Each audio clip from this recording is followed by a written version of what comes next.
horizons of the unknown come tales of new dimensions in time and space. These are stories of the future, adventures in which you'll live in a million could-be years, on 1,000 maybe worlds.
What is up, my dudes and my guys and my bros, my chicks? We're flying gliders today, you guys. What a shocker. What a shocker, I know. And we're going to Mexico, a little town called Valle de Bravo. It's the only place I've been in Mexico.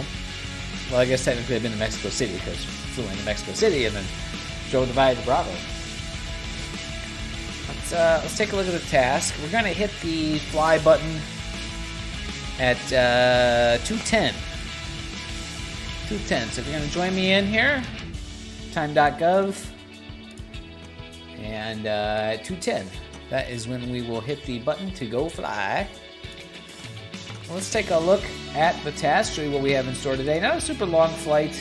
We got a long one tomorrow, so this is just kind of a warm-up flight, I think you can think of it. And kind of a crisscross pattern here, so don't get lost. Might be a little tricky.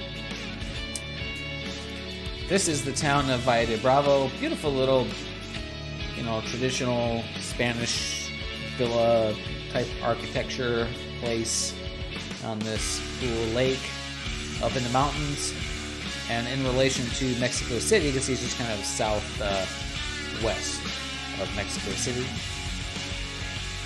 And the main point we're going to go check out that's cool today is this volcano over here. I like checking out volcanoes in the sim, so there we go. This is an area that Bumble and I flew a few months ago in live weather. We checked this out in live weather. And we had a nice little soaring flight. It was pretty light lift, and we were not able to get to the volcano. So it will be fun to check it out today. And then we're going to kind of crisscross. I really don't know much about the area other than right here, Peñon. That N should be the N with the squiggly above it. Oh, it's 113 miles, by the way. This task.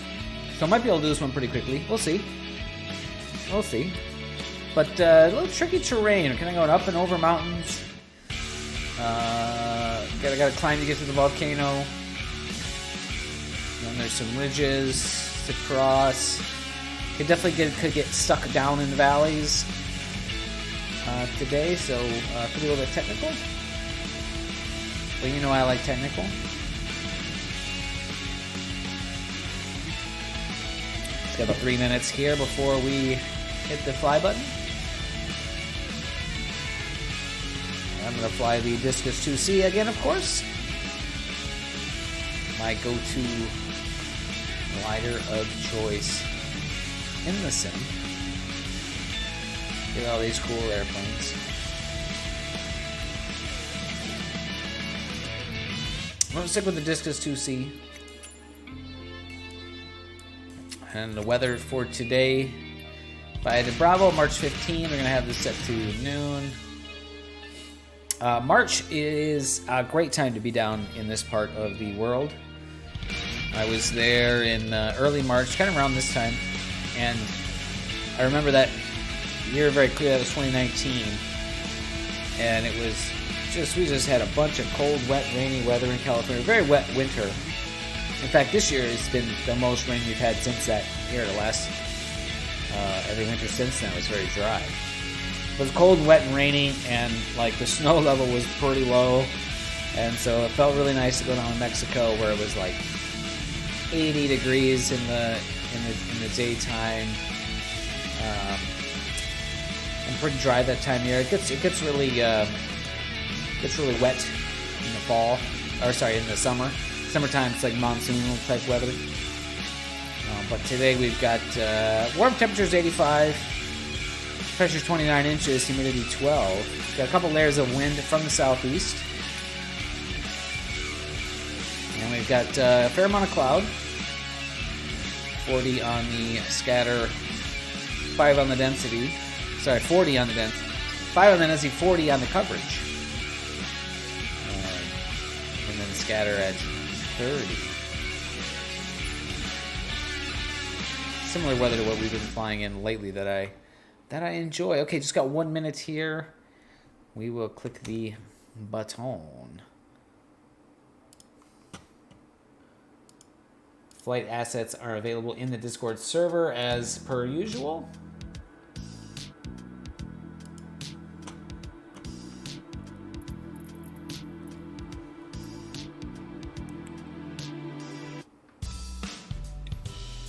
Got my new rudder pedals. Came in the other day.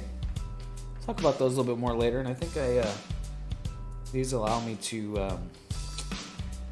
I can do something interesting with the setup here. So But that's all happening under the desk that you can't see, so it's not that interesting really to talk about without being able to show you guys much.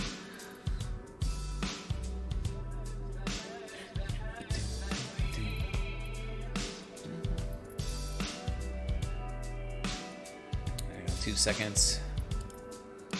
There we go. All right, loading up.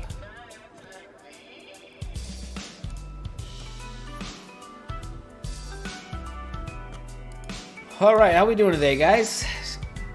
Let me know what's up. Sound off in the chat. I'm a little tired, but I got my energy drink. Don't worry. Ready to fly. All right, let's take a look at this airplane here.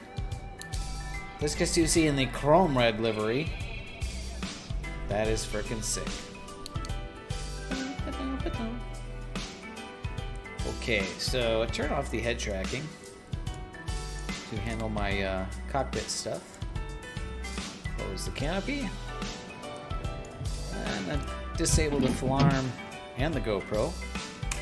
I think my music might be a little bit loud. Wow, it's kind of hard to find. Hey, somebody just spawned inside of me. What's up? We'll see who that is in a moment. Look at his arm there. Ooh, look at those teethers. Oh, I need to go to the dentist. I made an appointment. It's probably Tearless because he always jumps in there, and he flies that black DG. Let's bounce out of there. Wave, that's Archdruid / Tearless Broom. What's up, brother? He's got some experience flying down here in Mexico. Absolutely beautiful place. I absolutely love the town of Valle de Bravo.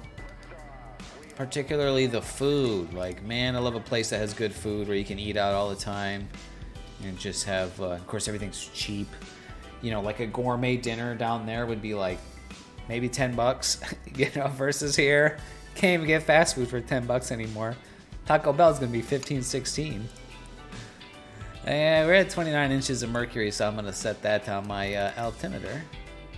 Ready for another plucky day. You know, I think it's gonna be kind of a mixed bag here, Mr. Arch, because we should have very strong lift, but as it seems that the trees tend to dampen the lift, the location that you look for lift, I think, will be key, right? In a grassy field like here over the airport, I think we can expect 9 to 10 knots.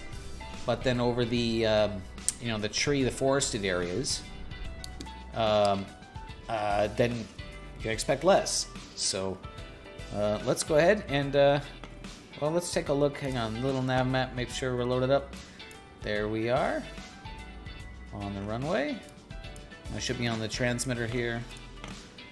So, all right, let's go get in the air. Oh, and we have what's the maximum, we do have a maximum start altitude here. Let's just double check that. 13,000. 13,000 max start altitude. Okay, head tracking on. And yeah, let's go fly.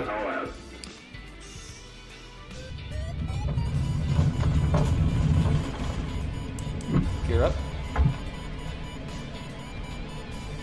13K, yep. Which should be just like 1,000 or 2 above cloud base. I think, if I did that math right, but I kind of rushed putting it together last night, so I might have done that way wrong. Might have totally screwed something up, but, you know, whatever. We're just gonna fly and have a cool time checking out Mexico and the sim here.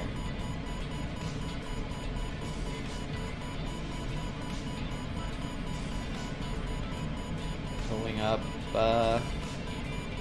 plenty high. There we go.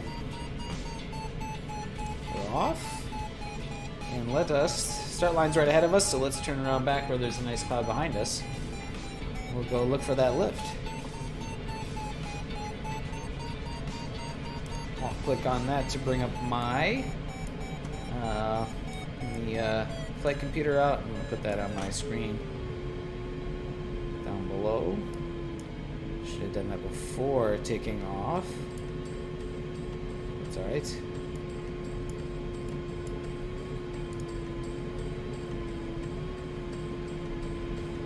Oh, this cloud back here. Also have some new jazz music to kick off on here today.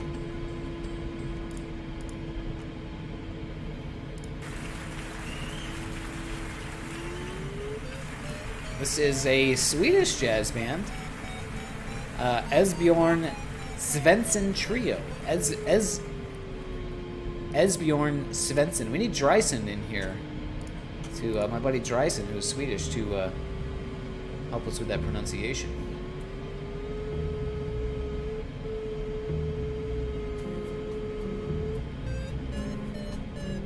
Yeah, and there's kind of a combination of terrain here, I think. There's green, grassy areas, green forested areas, and then I think there's a lot of pretty dry desert kind of on the other side of the mountains to the south of here. So this could be a really interesting one. We might have plucky conditions in one spot and really strong in another. So be strategic. That's the kind of flying I like. I like when we have, I don't necessarily like it to be awesome all day long. We want a challenge. We want to have some strategy play out.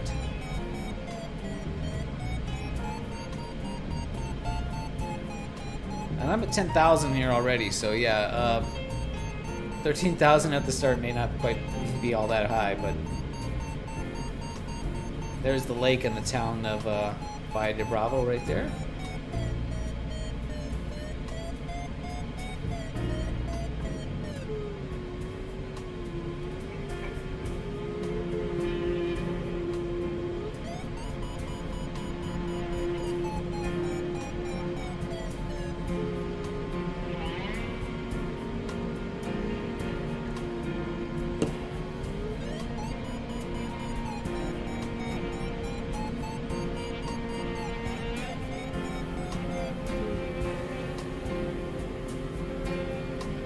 Volcano is off in that direction. I'm looking right there. Looks like it's obscured by clouds right here, but I'm pretty sure we'll be able to get up and over it. If not, well, it'll be an interesting day.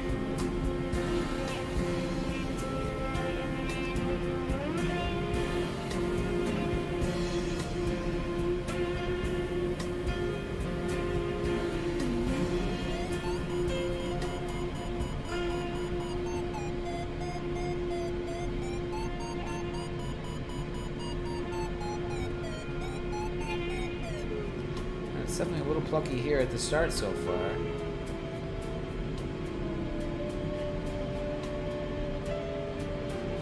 It may just not be close enough to the cloud here.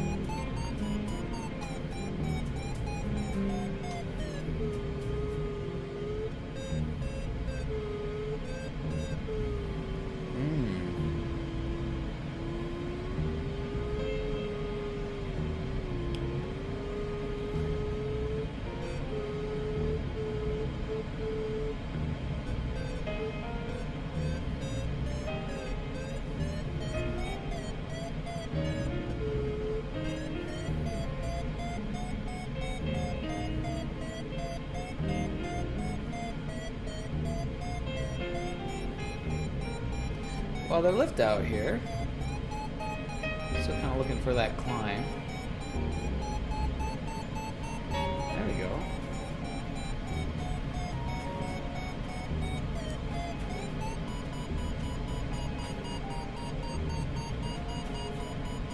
There we go. We got 8 to 11 knots of lift. It's a little bit further under the cloud, a little bit closer to the sort of the leading edge of it here.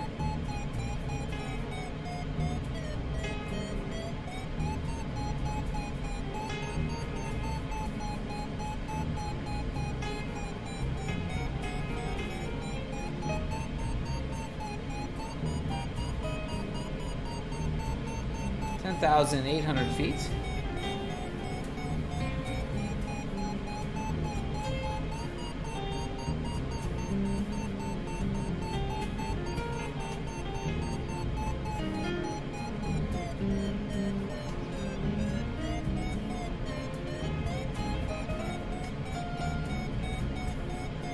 you guys are having a good weekend. Looking at this as kind of a warm-up flight for tomorrow's big one. Tomorrow we're going for the Sim Soaring Club Diamond Badge. A 1,000 kilometer flight. Completing a 1,000 kilometer task. I, of course, have flown much farther than 1,000 kilometers. I've flown about twice that far. But I didn't complete a task. And I don't have a track log from that flight. So it kind of doesn't matter. Oof, indeed. Probably take somewhere around 8 hours total. So it'll be a long day. But I'm up for it.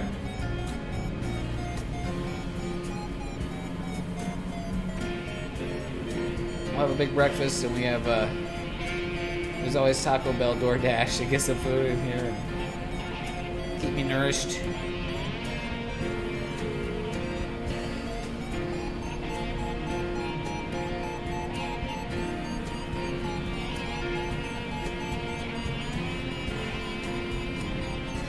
Definitely 10 knots of lift out here.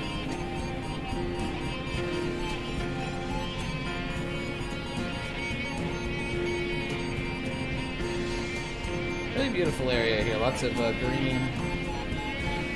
Lots of trees. Some green grassy fields and some green forest and trees.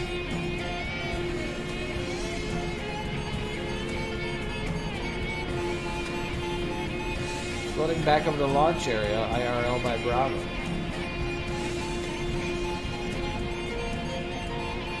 Okie dokie.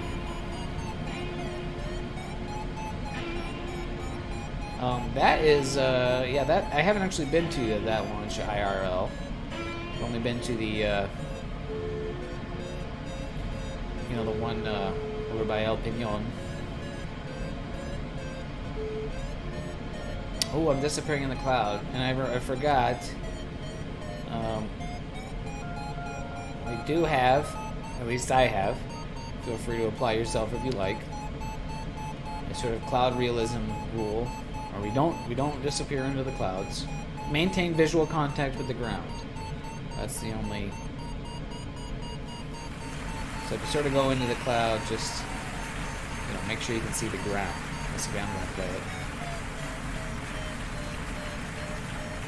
Before the Sim Soaring Club Diamond Badge flight, I plotted a task that I'm pretty sure would be a flight path that would be IRL legal, that is, around the airspace. I think reading a sectional is like so much stuff on there, it can be really confusing. So but I think I did it right. It'll be close to legal. Well, it'll be close to legal. So we'll also observe 18,000 foot max altitude limit, and we'll stay out of the clouds and stuff like that too. So sort of for a little bit of added immersion. Alright, 12,700 here. Kind of coming right over the top of these clouds.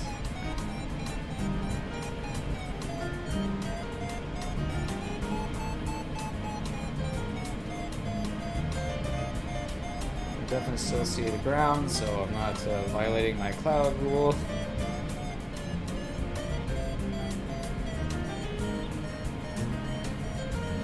And just about hitting 13,000. Let's have this navigate me to the start. 5 miles to the start. So it'd be nice to get like another 1,000 feet or so, and then kind of dive in, get some speed to start. Okay, no worries. And let me see if I can kind of milk this lift here.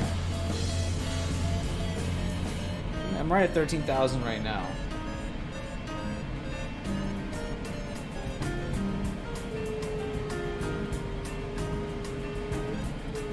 Yeah, it doesn't seem much here. Oh, let's just go to the start.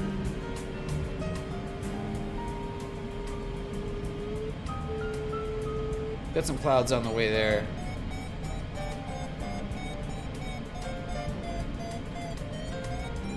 Just kind of porpoise fly on the way there, see if I can gain a little bit of altitude.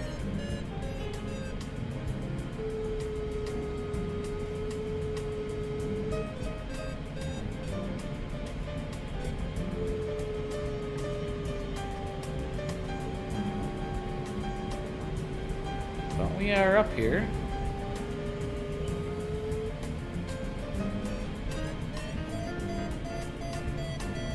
Kind of skirt along the edge of these clouds.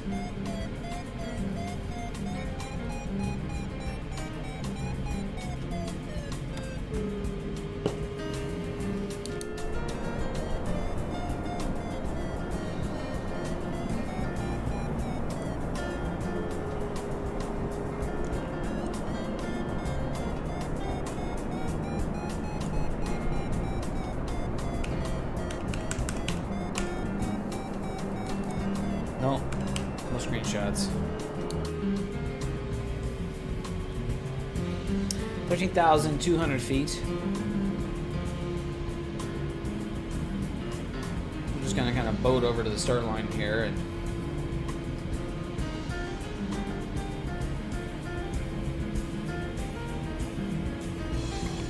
gotta go around this cloud. Oh, you climbed quick over there, Tearless.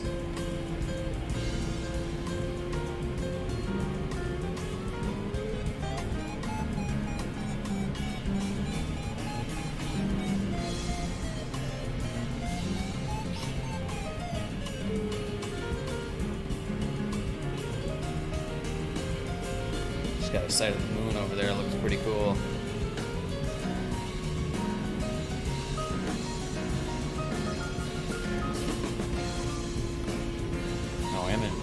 Flying into a headwind here, so I should speed up a little bit.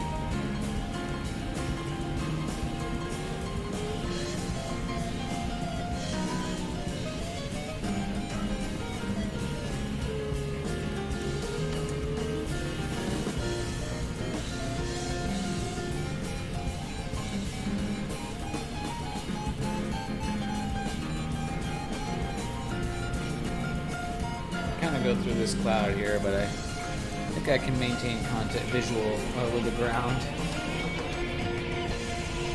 Just barely.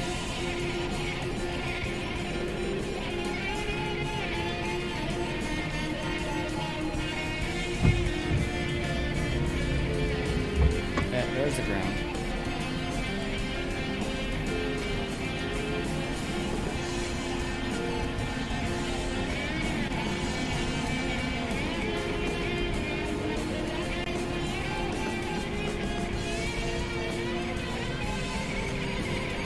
Nice lift out front of that cloud there.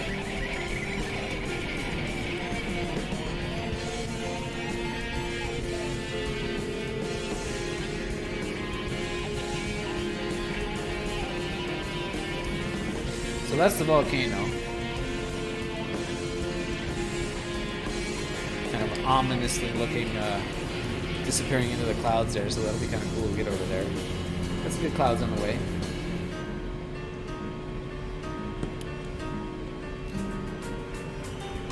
Just under 13,000 here. Go ahead and speed up a bit. Across the start line. 1.2 miles to the start.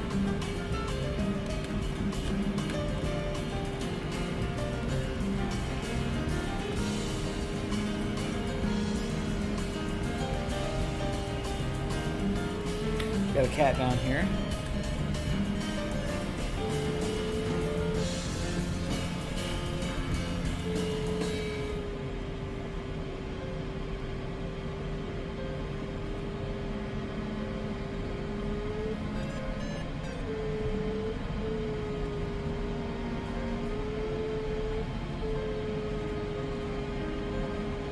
There we go. Task started. Not quite going as fast as I wanted to when I crossed there, but that's okay.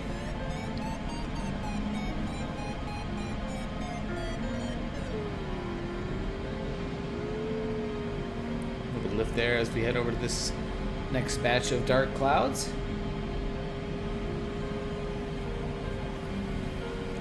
Just 15 miles here to the volcano, but we will need to climb to get up over the top of it.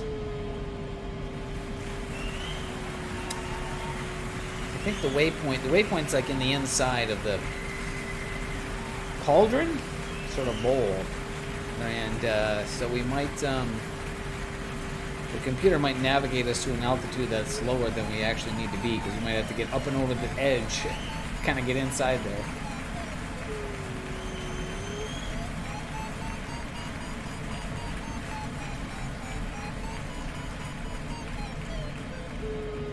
Some nice lift there. Yeah, so see if we get some like dark brown, or not dark, but bright brown dry fields combined with a lot of green forested areas. So the lift will be interesting out here.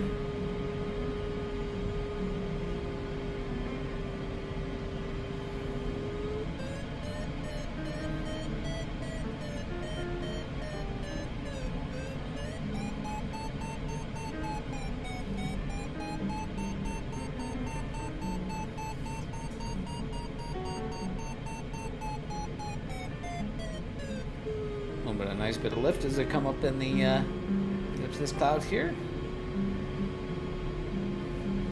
So I'm kind of thinking I'll sort of porpoise fly and the lift underneath it, or maybe you can just get right into some cloud suck here. That would be nice. And then, or get to the upwind side of it, and then look for the climb out there.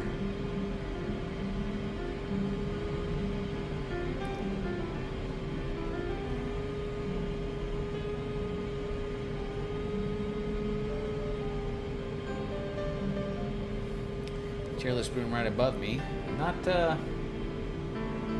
finding any lift here. Oh.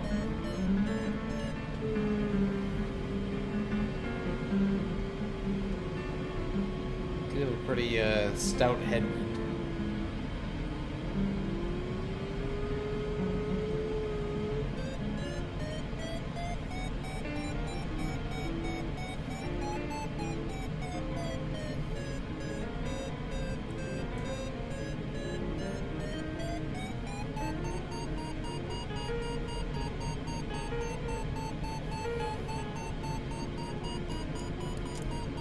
Pretty strong bit of lift here, but I think if I try to circle, I'm gonna lose it because I'm kind of downwind of the clouds here.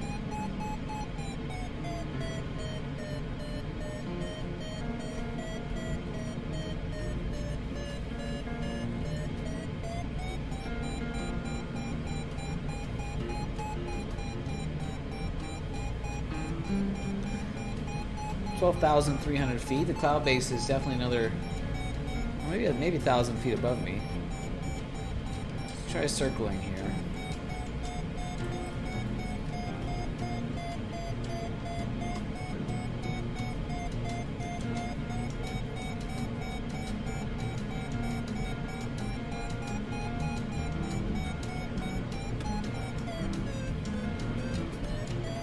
Let's follow Tearless Broom. Not terribly productive. Yeah, it's pretty light here. I mean, we know we should be able to find 9 or 10 knots of lift.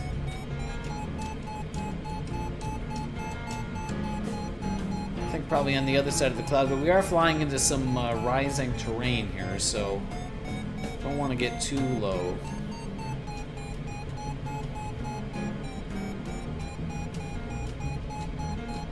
Climbing 600 feet per minute, that's pretty productive. Almost in the cloud anyway, yeah.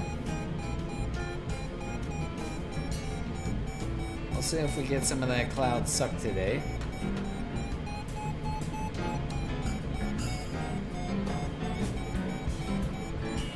Your canopy's open.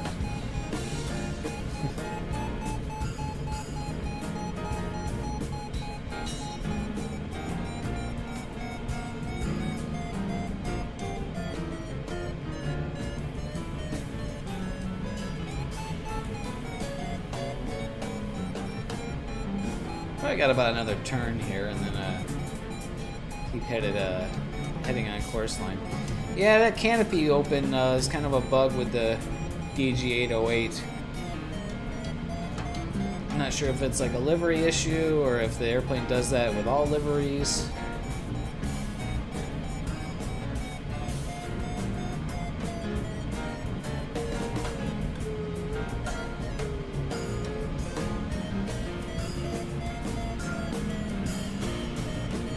And we'll head on back on the course line here.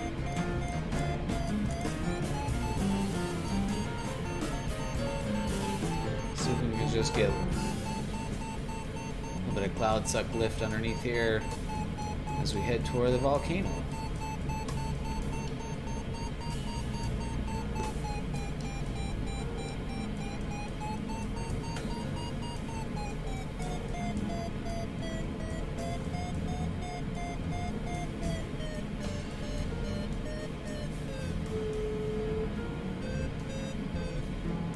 Yeah, I think definitely want to take kind of a flight path on the right here because we've got wind kind of coming across the volcano, this rising terrain.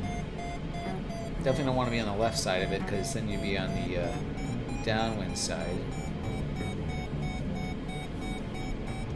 Definitely getting some nice cloud suck here.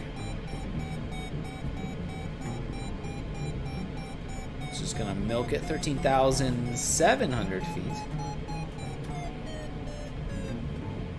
Clearly we'll need to be higher yet still to get up over that volcano. We might need to go around to the upwind side of it, kind of soar the face and the ridge lift to get up and over. Yeah, or it may be totally obscured by clouds. I don't think that's the case.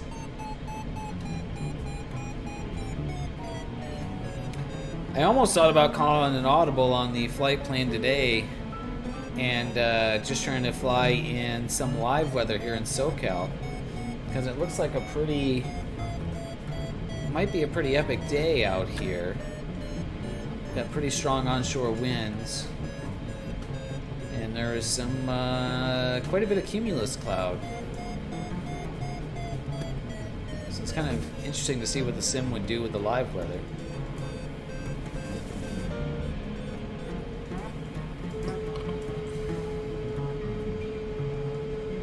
So much for that cloud suck.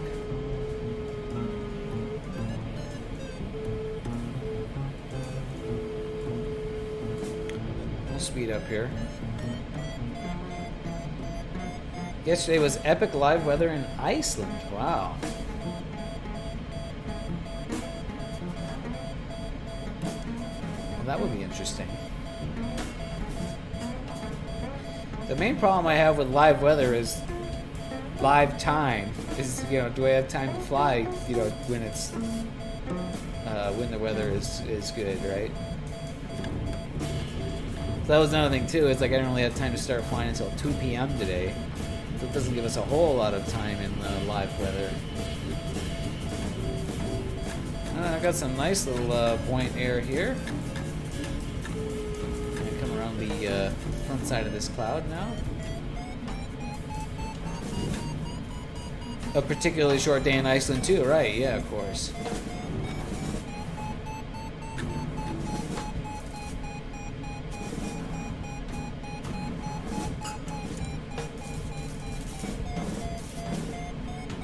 All right, 13,800. On the leading edge of this cloud here. See if I can circle a little bit. Instrument's telling me I still need 1,200 feet to get to the turn point, so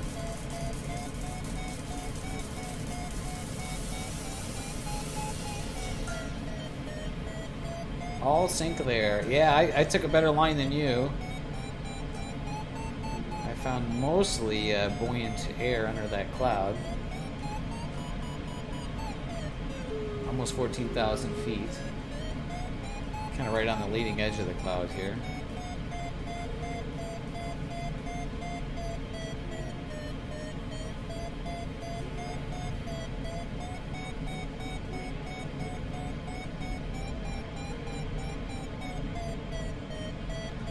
Not very strong lift.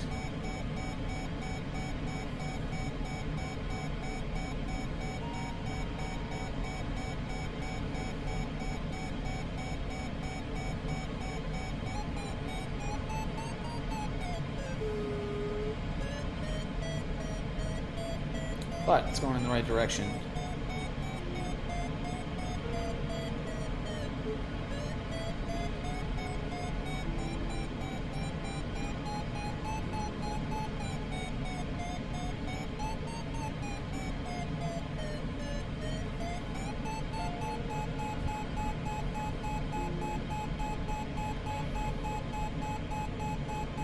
There's 6 knots. That's not too bad. I'll take 6-7 knots of consistent lift. 14,500 feet.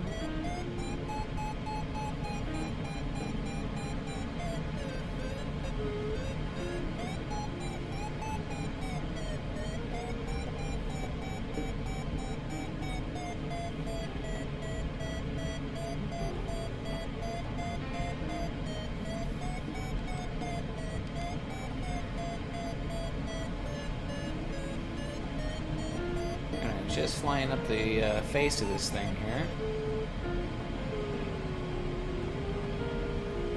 Oh, now I'm out of it.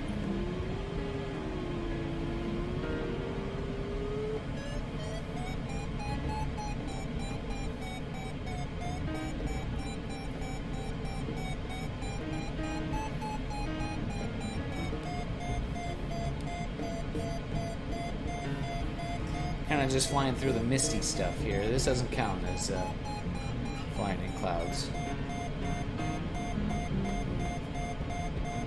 Yes, thank you, NVIDIA GeForce Experience.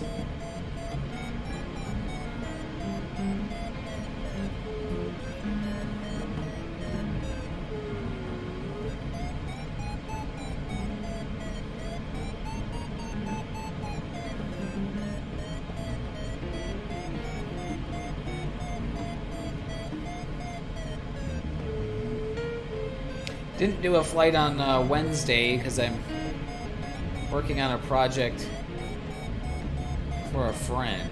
We're making some carbon fiber parts, and that's going to occupy some of my time. But I'm pretty excited about this project. Kind of got some ideas for some kind of innovative ways to process the materials. Molding carbon fiber parts, making composite parts can be quite tricky. And especially if you don't have the right equipment. I've got some tricks and some things to try. I'm pretty excited about that. I did stream a little bit of SolidWorks on Wednesday, some design process. Maybe I'll do another stream like that again. I don't know. It's kind of hard for me to work, and kind of hard for me to work like that.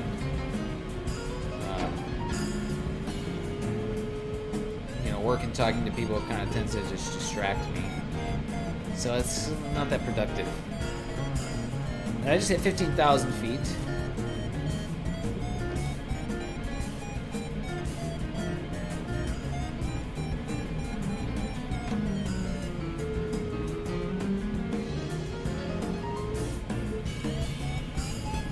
Get around this cloud here.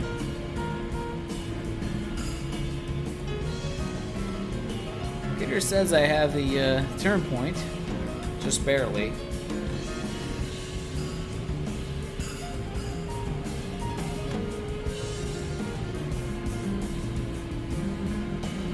I don't believe that is going to be happening.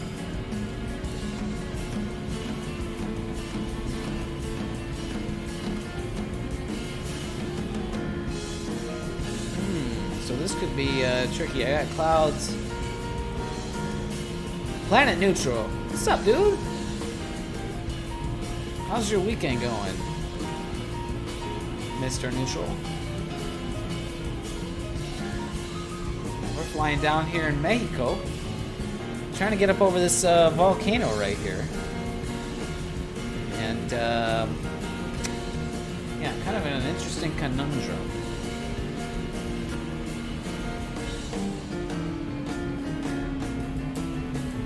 May have to go way upwind of it to try to climb in those clouds. But I think what my plan here is to get get over on the upwind side. I got a little bit of a headwind. Get on the upwind side and just kind of see if I can ridge soar. Work my way up to get up and over it. Or climb and lift right there.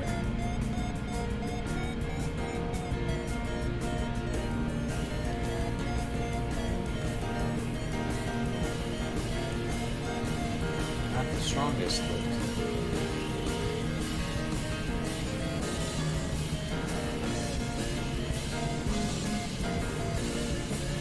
We gotta get planet neutral back out in the glider again. I think you kind of struggled with it last time. But that's because you didn't have the weather set.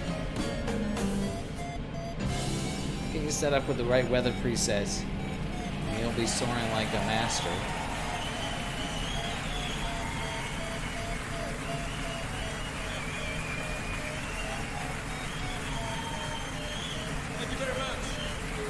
Flew gliders again with Bill Mays on Wednesday, and he had a great flight. He was really stoked, and he's like, yeah. By towards the end of the flight, he's like, I turned off the 3D thermal visualizer, and he was still doing good. Oh, you grabbed one of those presets? Yeah, right on. Yeah, give that a try. For what it's worth, I don't think the 3D thermal visualizer really works very well. The drums, Magnus Öström. And if anything, I think that can kind of mislead you. On the bass, Don Berglund. The best thing to do, well, two things. Let me pause these guys real quick. The best thing to do is listen to the beeps. And you kind of build a mental map in your head of the updraft velocity area.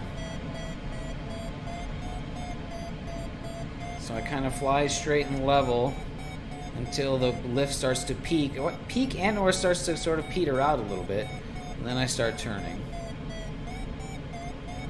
Right, that would mean you're sort of flying through the strongest part of the lift, and now you're sort of turning back into it. And this flight computer also has, this is a mod, this has this 3D thermal map here. So you can see where there's green, there's lift. And you can see I actually flew a little bit too far out of the front of that lift there.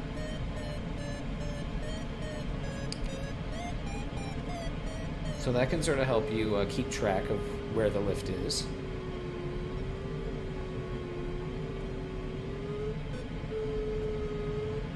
And then the other thing to keep in mind is your airspeed. You want to try to maintain somewhere between 58 and 60 knots depending on your bank angle in the discus.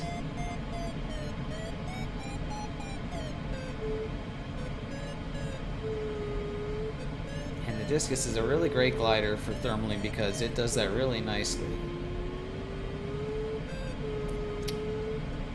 And now I'm either doing a poor job of staying in the lift, or the lift is just petering out as I'm sort of coming up above the cloud base. This isn't a very dark cloud here too, so probably can't expect a whole lot of lift.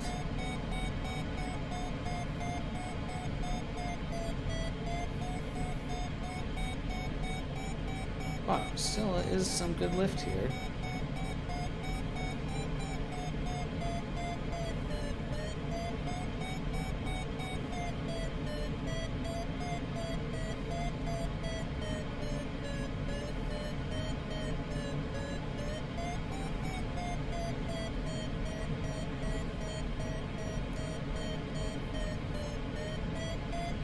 Another technique that I find works in the discus, maybe this is really poor piloting or poor practice, but it works for me in the discus, is I'm actually crabbing like a motherfucker in this turn.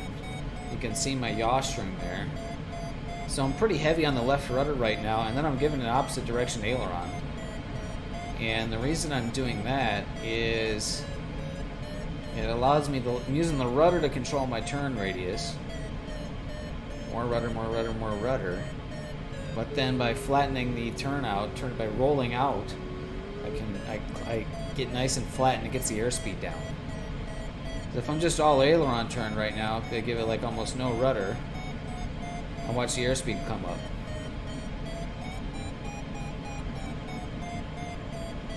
Now I'm giving no rudder input. Airspeed's coming up, kind of 68.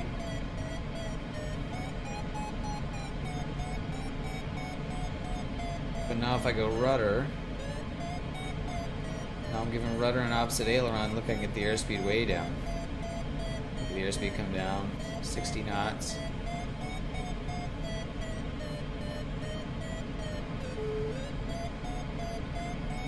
I kind of just found myself doing that accidentally. 15,600 feet or 700 feet. Oh, we're doing pretty good here. Got to get up and over that volcano, so I want to get as much altitude as I can. I do believe there's kind of like a, what do they call it, like a cauldron or like a bowl on the inside of it. So we don't want to get in there and then get stuck.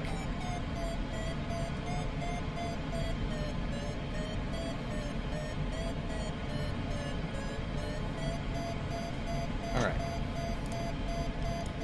Back with the jazz music.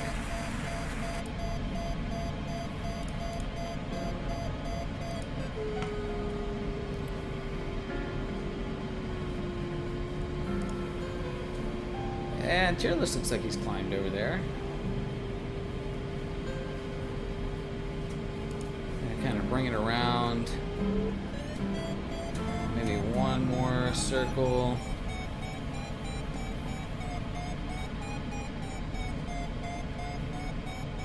Yeah, still pretty decent lift. Let's.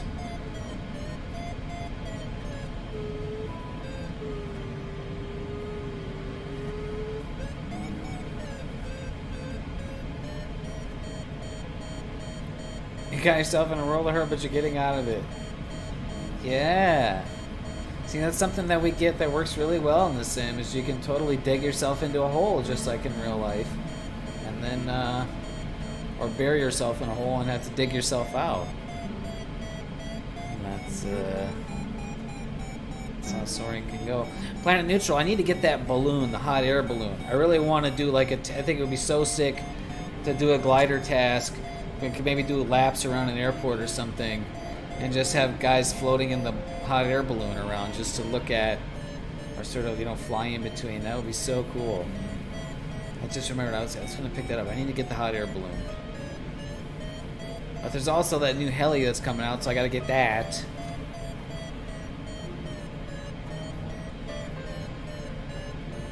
It just never ends with this sim stuff. Of course it never ends. That's how I am with hobbies. I never get a hobby where you kind of get like the one thing and then you're done. I always seem to find the hobbies, it's just like you got to get this, then you get that, then this isn't working for you, so you got to get another thing, and then you got to upgrade this, and then your tires wear out, so you got to get new tires, and then, you know, now you need 32 gigs of memory, and then you know how it is. 16,200 feet. And just 3.7 miles to the turn point here in the middle of the volcano. And the computer is confident that I have it. Take a look there. That's a pretty nice looking volcano, I gotta say. It's not the most, you know, volcano-y of volcanoes, but pretty neato nonetheless. Pardon the screenshotting.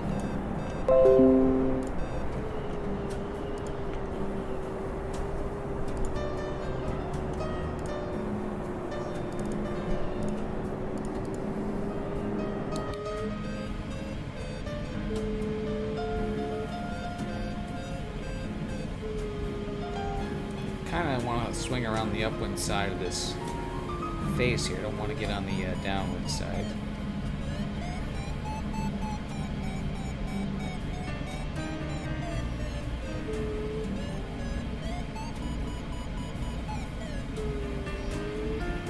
I do want to get good at flying the helis in the sim.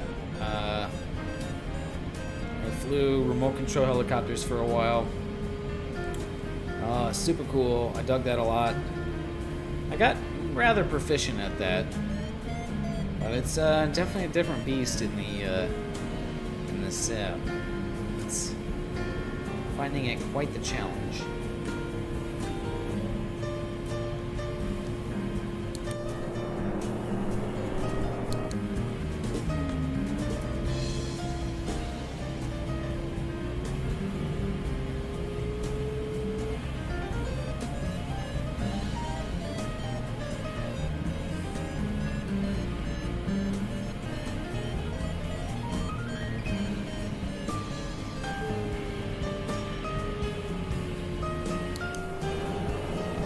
No problem getting over the top here. Ah, so it's not so much a bowl, it just kind of rolls down the other side. But, pretty spectacular.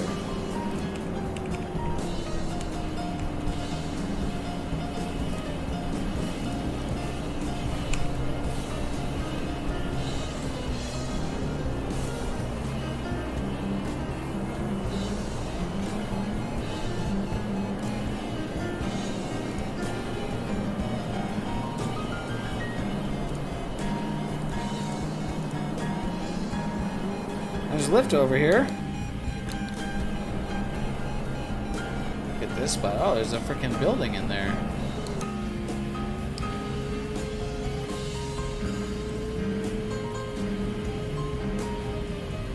There's the turn point. And now we head back mostly the way we came. And tells me I have it, no problem gliding back there. Which is to be expected. I think this is kind of the highest point of the task. And once we climb up to here, then it's kind of all downhill, at least for a while.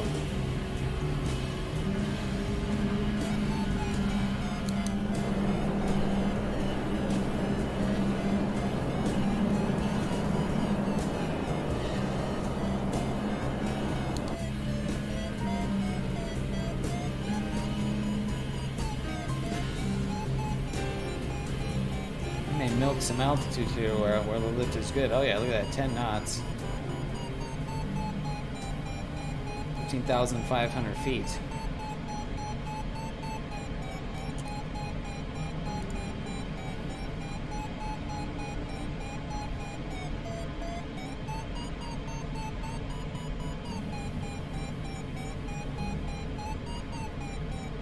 Some nice ridge lift coming up off of there.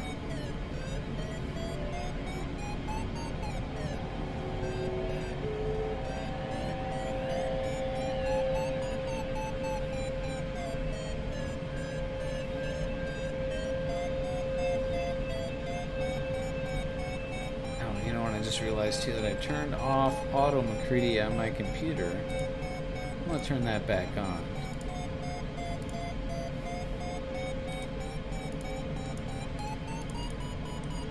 Sometimes it's really hard to click on these things. There we go.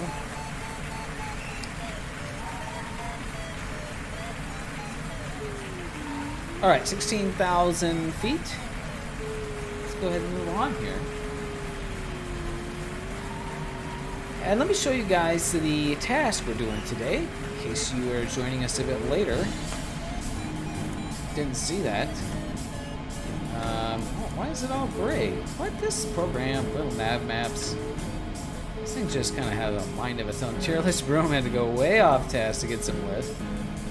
Sometimes that happens, so way off course line. Here's our task today, kind of an interesting X shape. We started it out here, and headed our way El Ombligo, the volcano here. Now we're headed over to El Peñón, and we're gonna crisscross and back. So it's all downhill for at least a little ways.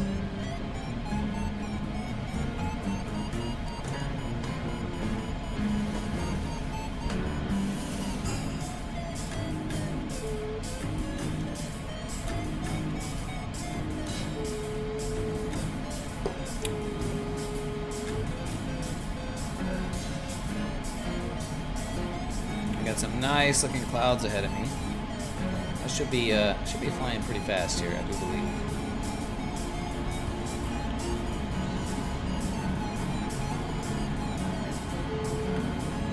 I'm gonna dive in, hopefully get right under these clouds and just skirt under the cloud base and get some cloud suck.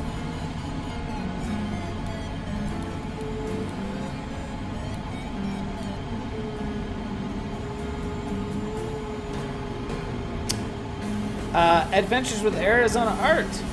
What's up, brother? El Peñón Classic next week. Are you going? It is that time of year, isn't it? Right, yeah. Over on YouTube. What's up, my guy?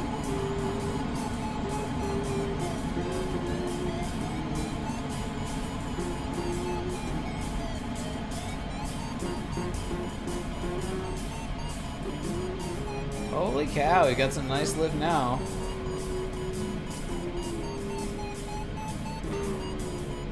Not You by LJ is. Oh, okay.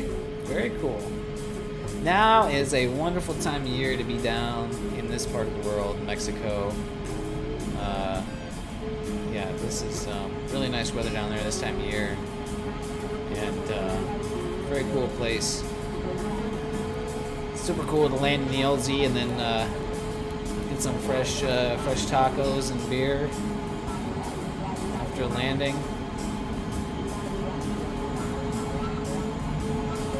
I ate a lot of tacos down here in Mexico. I loved every one of them.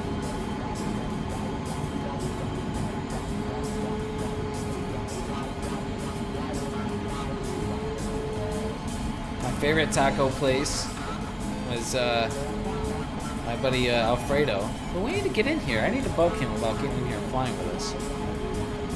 Takes us to his favorite taco place in Valle de Bravo.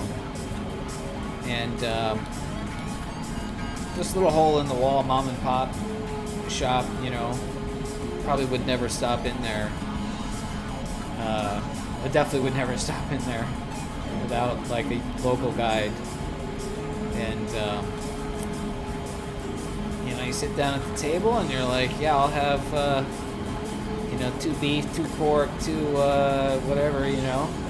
You order 5 or 6 or 10 or 20 tacos, and then they just bring you the tacos, just the meat on the tortilla, and then they bring like all the fixins, all the add-ons. It's like a community kind of thing, and so then like I'll have a little bit of this salsa and a little bit of this cheese and a little bit of this and a little bit of that, and so basically everyone kind of makes their tacos their way, and that was good. It was good, I gotta say. Really, really good. Alright, computer's telling me to fly 90, arrival altitude 5,300. I'm flying way faster than 90, so slow down here, guy. But there's a lot of lift in between, too, so yeah, Adventures with Arizona Art. If you can make it down to Mexico one day around this time of year, I definitely recommend it.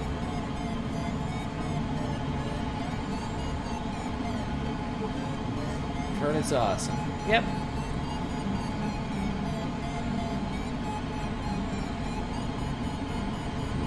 I can concur with that. And these types of conditions, these types of altitude that we've got in the sim here today, pretty close to what, yeah, this time of year. Definitely heard about people getting to 14, 15, 16,000 feet down there this time of year. Although I think you typically wouldn't have nearly as much clouds. It tends to be dry there, I believe. This is their dry season. In the summertime, you see clouds like this. And speaking of clouds, I need to kind of go around here so I don't violate my cloud rule.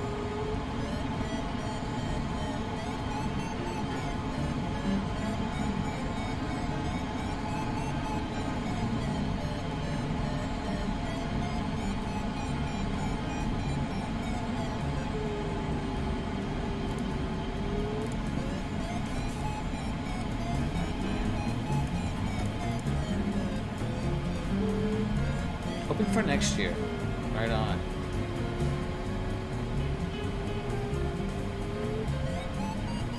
A lot of really good food in the town of Valle de Bravo. Good restaurants to eat. I love good... I love going places with a lot of good food. That's my favorite part about going to Vegas is great food everywhere.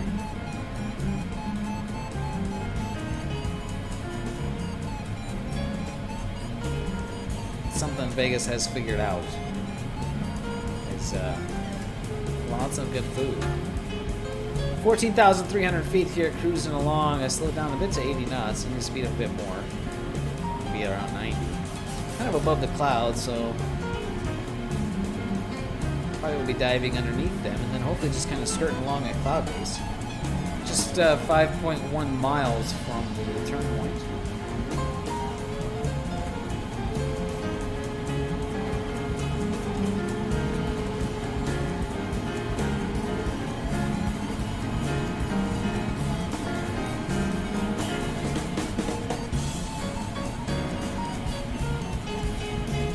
So a lot of strong lift around these clouds here.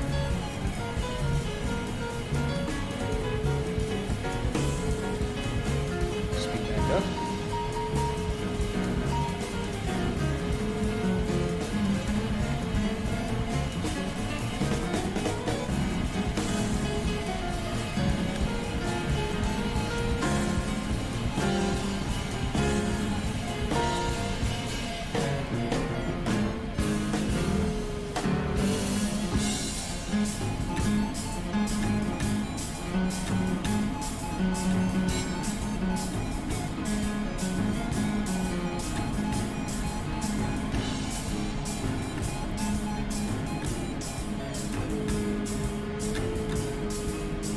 Kind of hard to check out the sights with this much cloud coverage.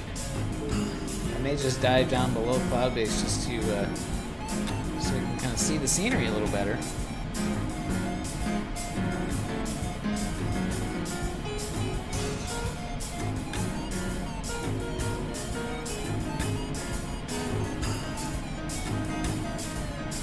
.000 feet here. Soaring Sam is in the launch field. Is he? I don't know if I'm not seeing him or...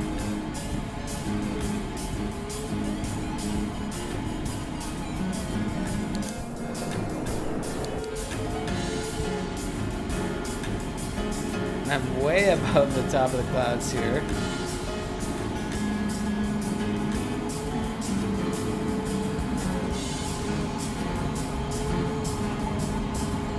Kind of go around these clouds to get to the turn point.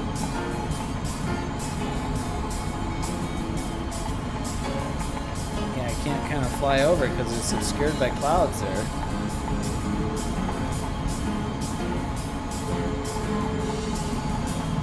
Just flew past it. In the ASME, got it. Well, I can't see anything through some clouds right now, so I just totally flew past the turn point.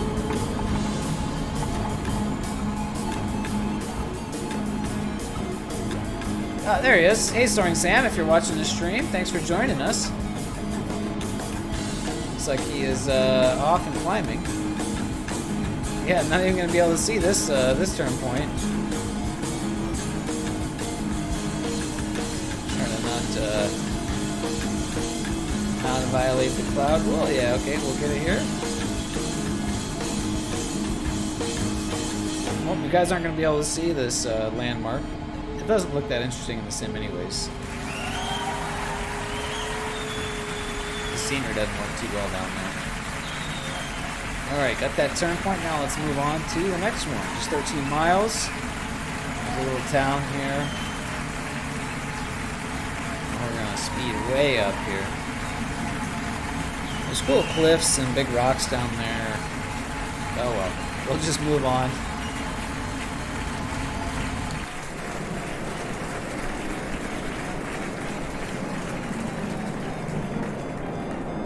Soaring Sam is a name I don't recognize, so hey, what's up, Soaring Sam? Glad to have you with us.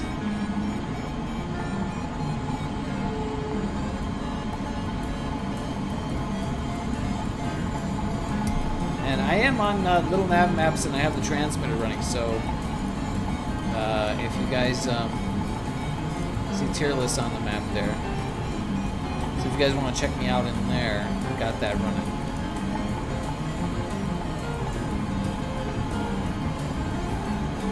Bit of a crosswind here on this leg. Probably flying a bit fast.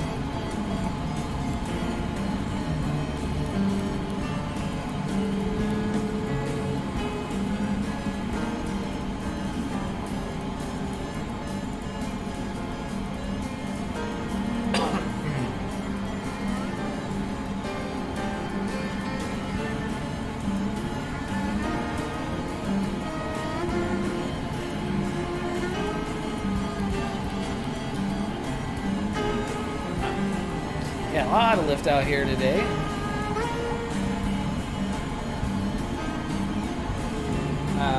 I remember being pretty intimidated flying here in real life because, I mean, look at the terrain. There's not a lot flat around here.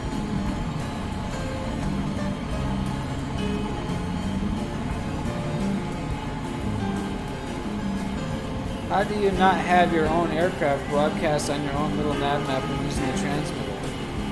I don't know what you mean.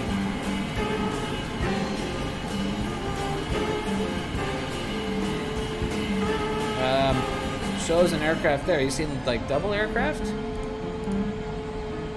I don't know much about using little nav map and the transmitter for what it's worth. I find this program to be, well, I haven't spent much time to really figure it out, but just in its general sense to be kind of a bloated mess.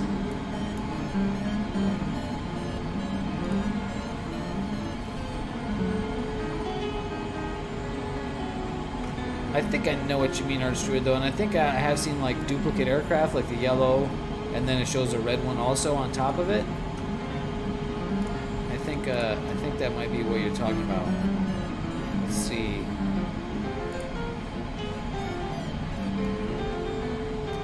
Here's the transmitter. Are there any settings there?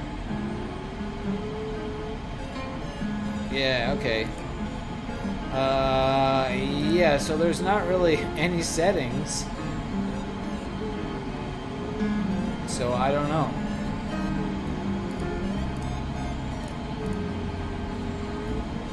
Also, my little nav map is showing, you know, I got the flight plan loaded, but it shows all gray. Versus, it usually shows like the active leg as pink or something. I don't know why it's doing that. So that's something new.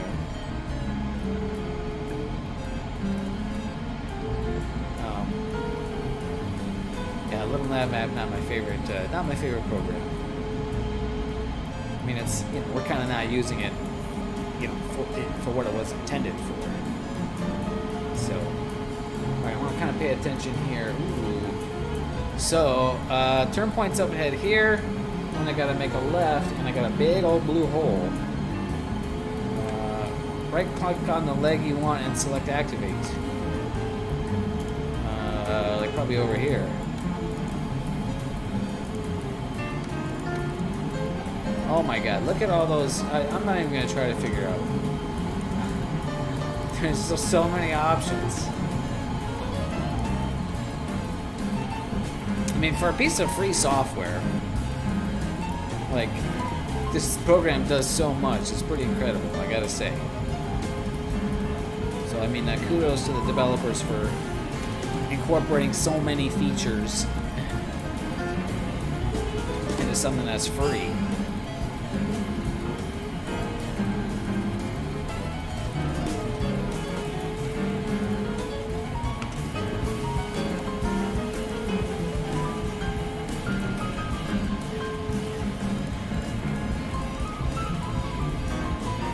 So this next leg might be a bit tricky here, because I gotta get this turn point. I got a blue hole. Coming in over this town here. But I got clouds here too, so I might be able to climb.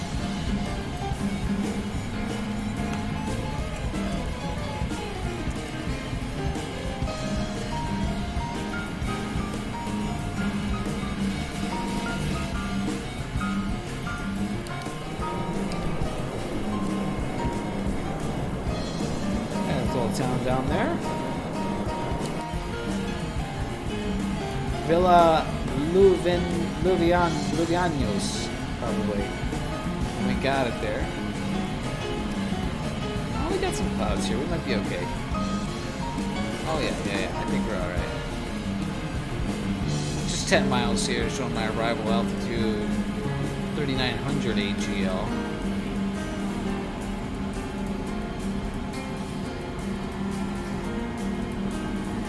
Yeah, it's kind of a cloud on the right here. I'll continue on. People says fly 108. Keep it around there.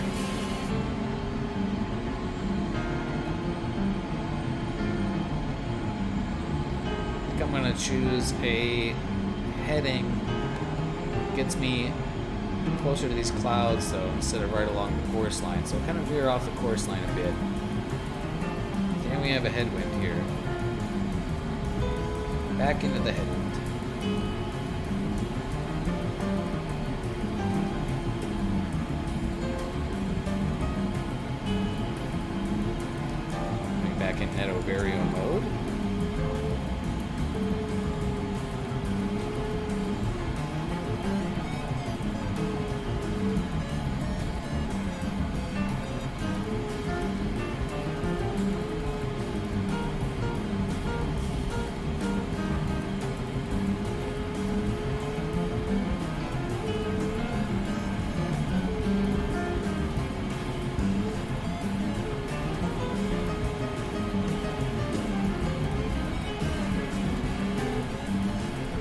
Again, these puffy clouds here may give me some. It's a little bit of buoyant air. Just be a better line to take rather than directly on the course line. So that's kind of why I'm heading in this direction. Otherwise, I'd be going off to my left a bit.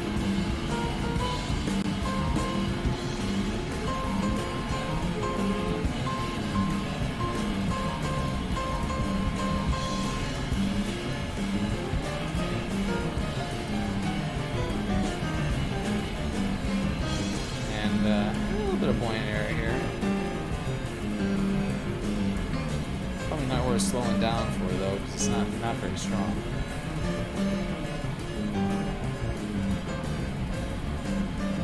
But better to be in lifting air than sinking air.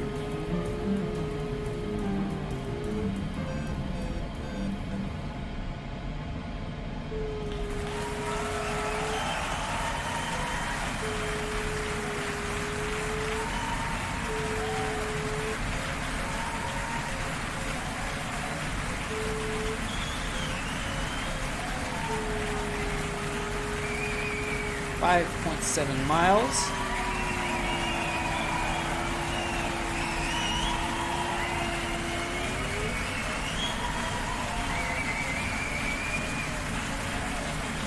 Then I gotta go back across that way. A decent looking cloud right here.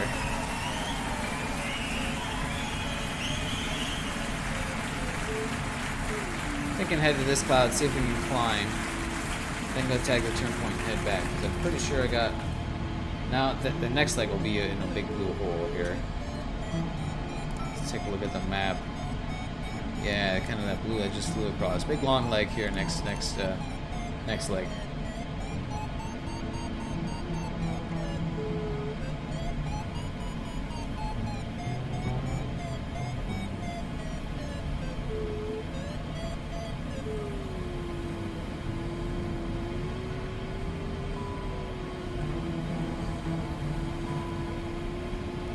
Pretty nice dark looking cloud here. I'm going to kind of circle around on the upwind side of it. Actually, I can probably fly right underneath it.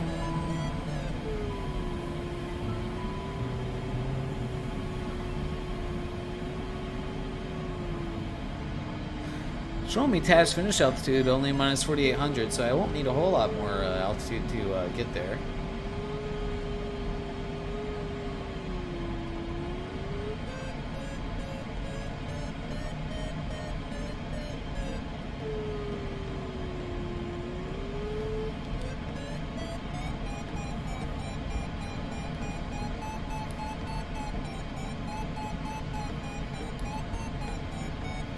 Yep, there's good lift here.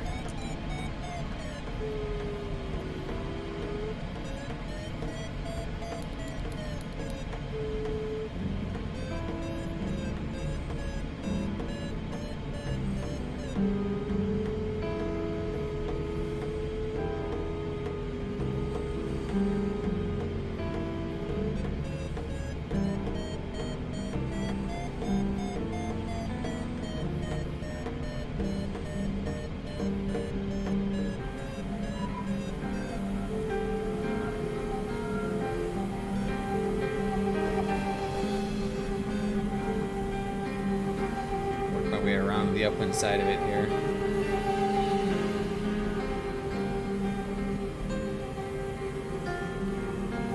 This might be kind of an unnecessary spot to find lifts, but I'm gonna go for it.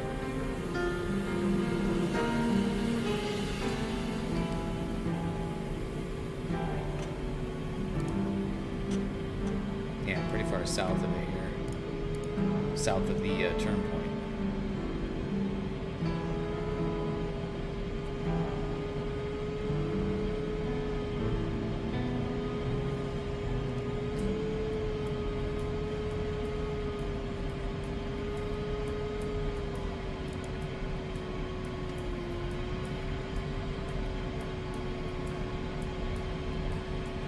Gap between clouds here. Sometimes we find the lift right in there.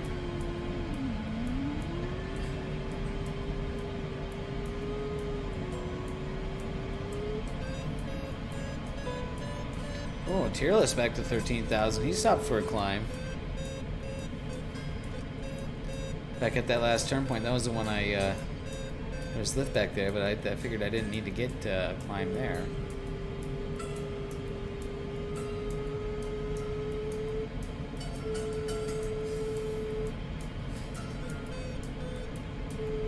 Now I'm kind of getting slow playing find the lift around these clouds.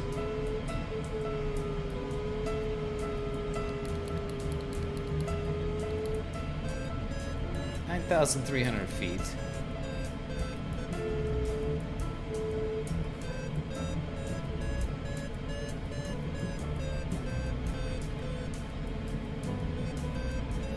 Probably wasn't as good as I thought it looked. There's better stuff over here on my left.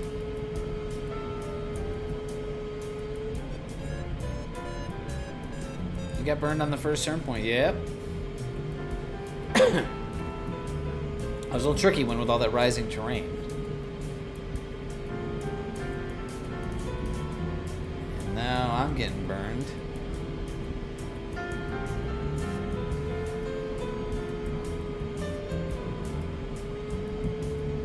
Backtracking big time here, trying to find a climb. Probably should have just kept on going instead of coming back here.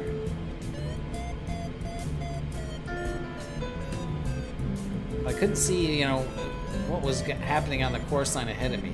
It's kind of hard to tell.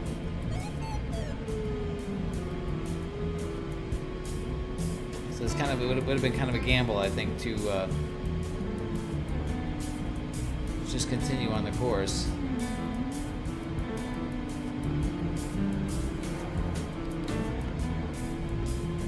That's kind of the nature of soaring plays. We're always kind of playing a rolling the dice here.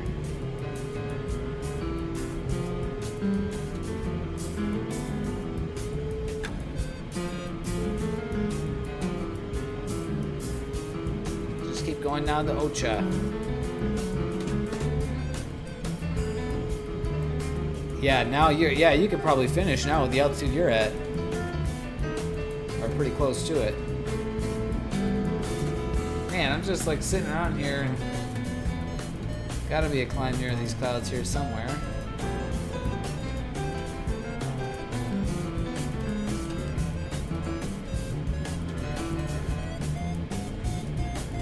Now I find some lift, but I'm gonna disappear into the clouds, so I can't work this.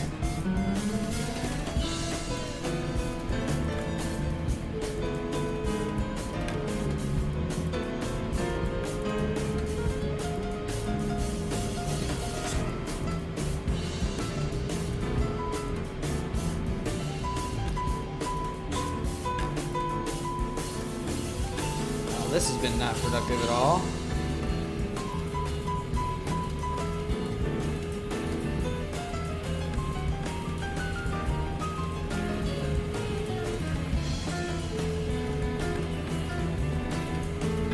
Alright, we're just going to go to the turn point now at this point.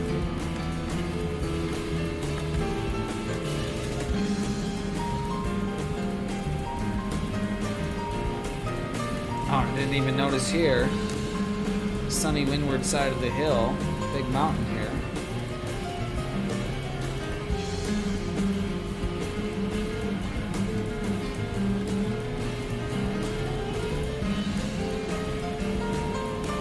Definitely you have an advantage if you know the area, if you know the terrain.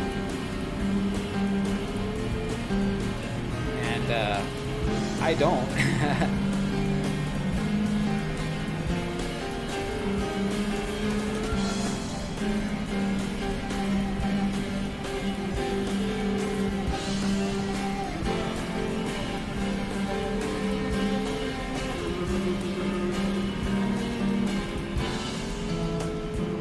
Oh yeah, we're headed for this little mini looking volcano here. That's right. I just sort of picked that out on the. Whoa, there's the sink. Holy cow.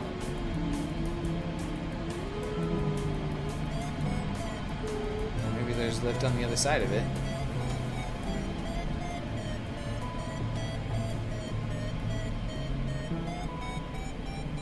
Oh, maybe 5-6 knots.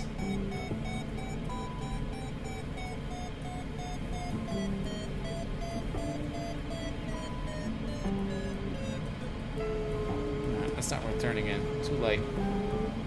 And I'm losing it as soon as I started to turn 90 degrees, so.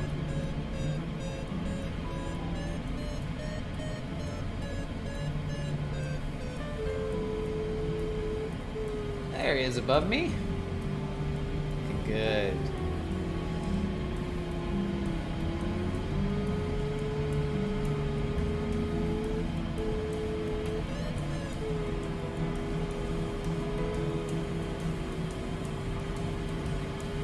It's 2 miles from the turn point, now I got a big blue hole to cross. That's why I went to go look for lift here. I'm thinking, oh, I should, you know, would like to get high before crossing that blue hole, but it's getting hard to judge where the clouds are when you're flying in the sim here. Auto and create a 0.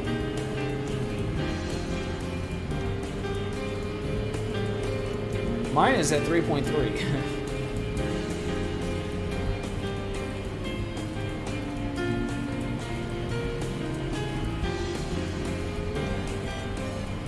So go get this turn point, and we'll turn back. May have just been thinking too much about it. About the task, trying to plan ahead too much.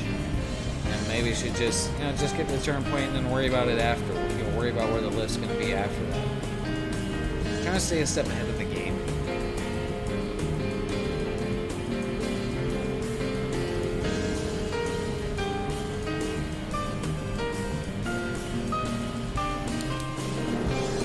This cool little freaking little mini cauldron or volcano or whatever the heck.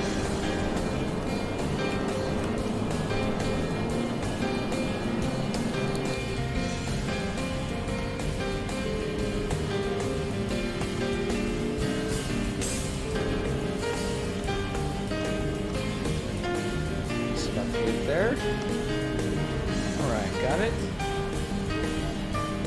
Yes, I left that as waypoint 5 because the name of that little mini volcano or whatever, that there was no way I could pronounce it, so.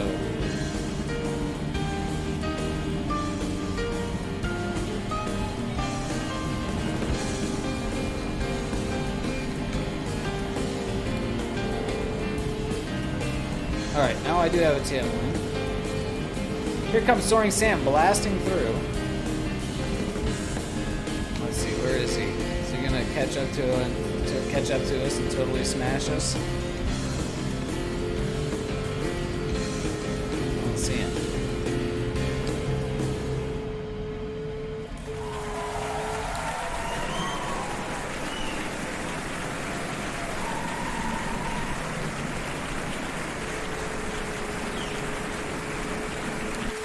Yeah, I don't see him. Maybe I'm having server issues again like I was having the other day when Clock Stopper wasn't showing up.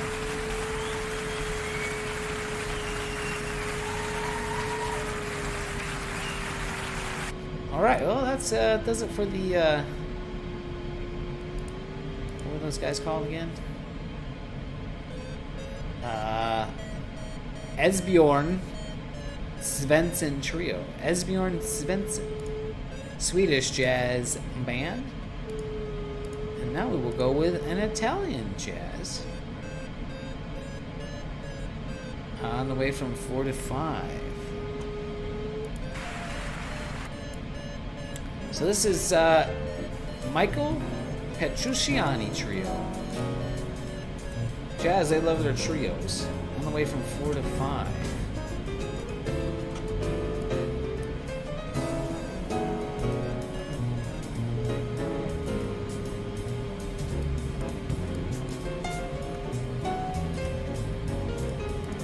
Off on my left then. Yeah, I don't see him over there.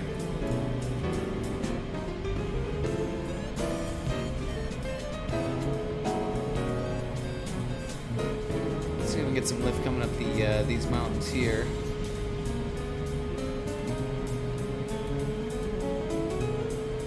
You know what? I think we'll give Soaring Sam a chance to catch up.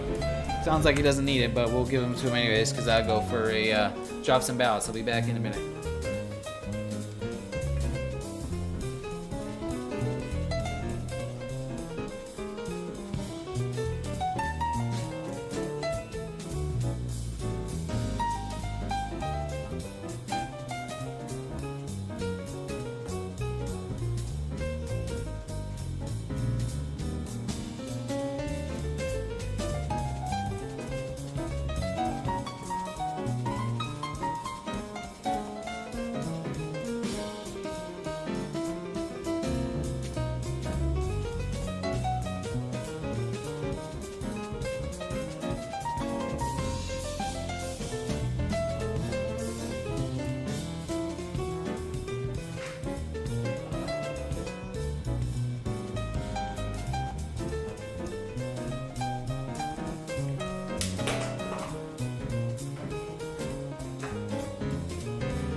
All right.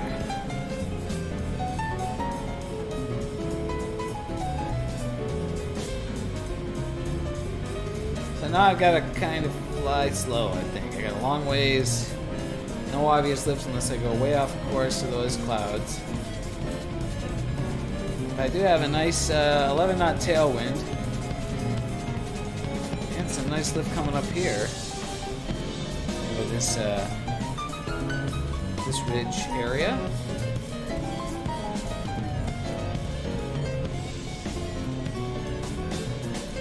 It is telling me 9.8 miles, showing me plus 1800 AGL at the next turn point, so that should be good. Just play a little bit conservative.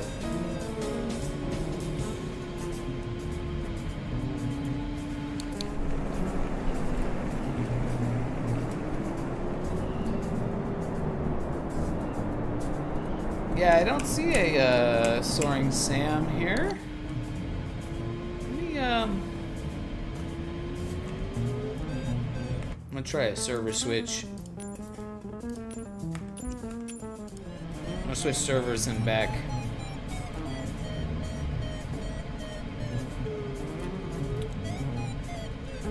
That fixed another issue too. I was watching a stream and guys were having a bug, which I've seen before, where like only the inside of the cockpit of other aircraft was rendered.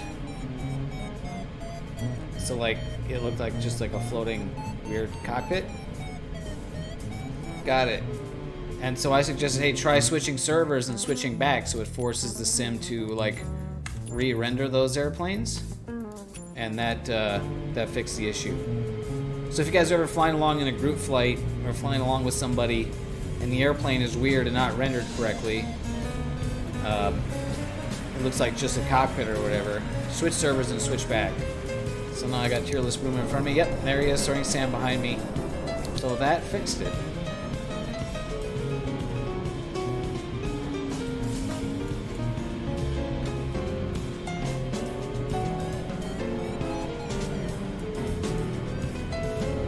So yeah, switching servers and switching back.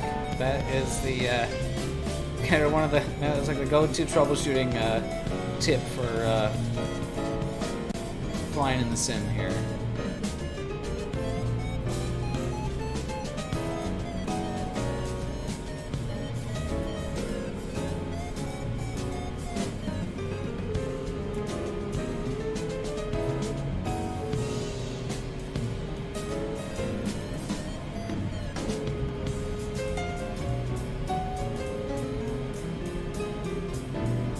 I'm showing just minus 4,800 feet on the finish.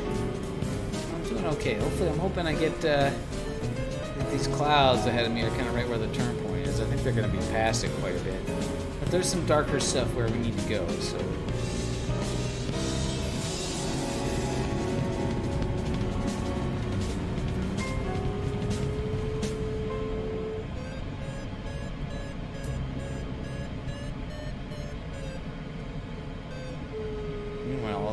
I'll just fly a little bit slow and I'll porpoise fly.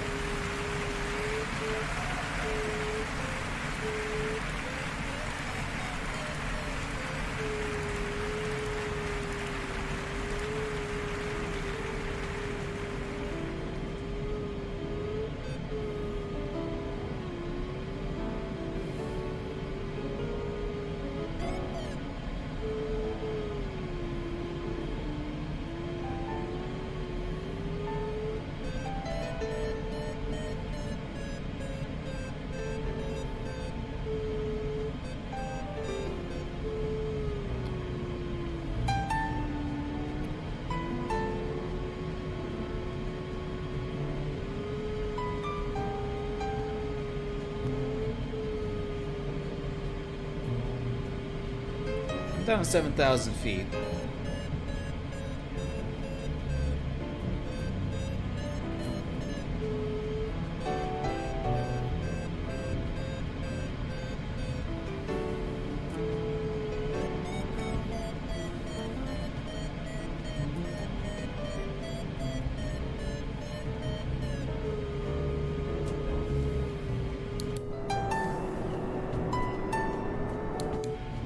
Sam's gonna catch up and overtake me in like any second here. Just go blasting past.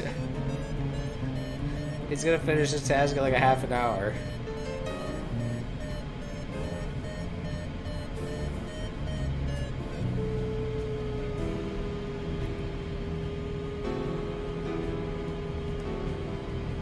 Pretty impressed with the amount of skill flying in the sim. Guys have been doing this for a while, I think, and certainly able to do these tasks a lot faster than I am.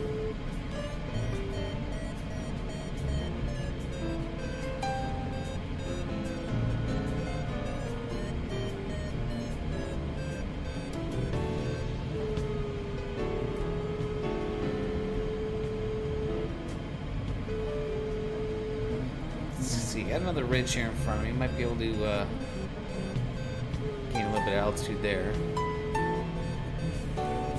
Almost at the turn point.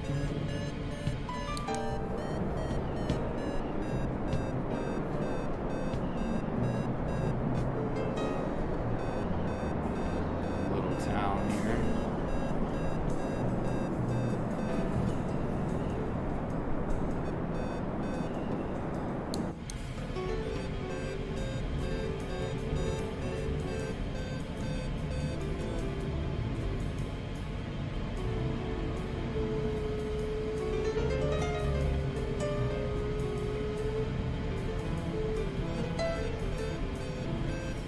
There's 0.6 miles here to the turn point. Tag this one. And then, ooh, I got this big ridge here. I should use that. Yes. I'm gonna need to, because I got a lot of rising terrain. Although it's telling me 6.7 miles, and then arrival here is still plus 2,000, so...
Sam looks like he's headed for the high terrain there.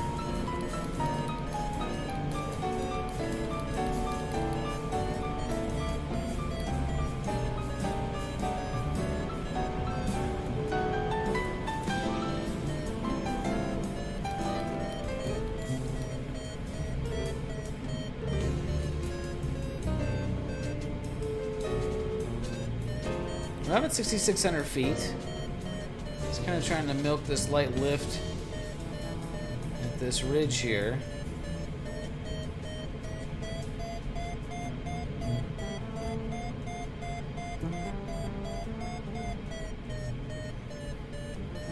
Oh, got a little bit too light there, a little bit too slow. It's just 5.7 miles to the next turn point.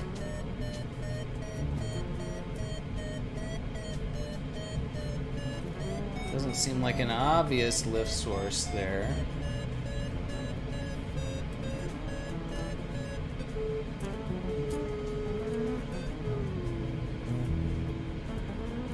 Okay, there's sync, so I'm just gonna leave. I'm gonna go to the turn point.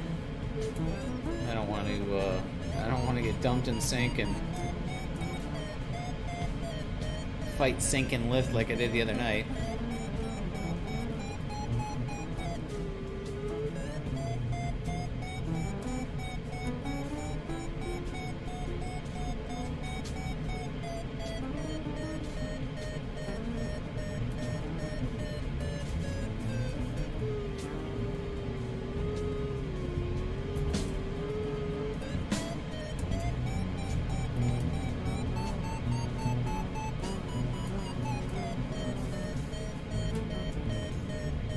There's some strong lift.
Nice buoyant air here, though, so that's nice.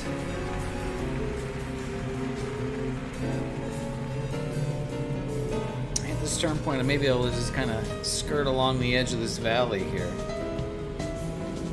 And grab a little bit of ridge lift coming up those hills. Those may work okay. Kind of right over here.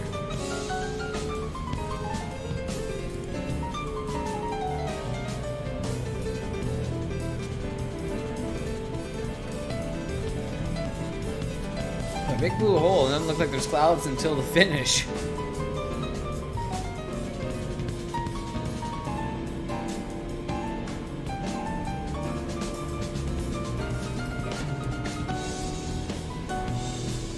Alright, just 2 miles to the turn point here.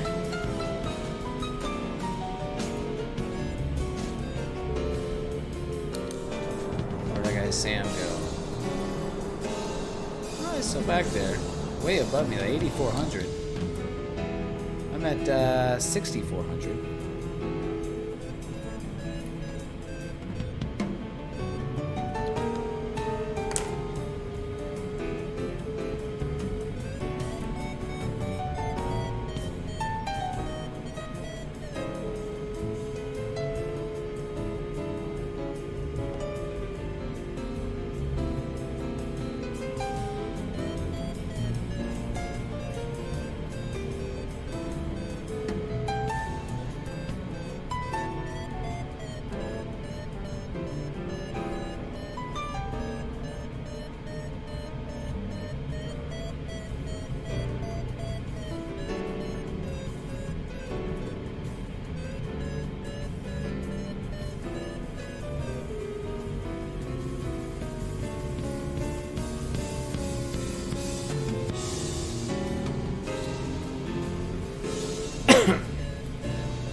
Alright, waypoint 7 okay.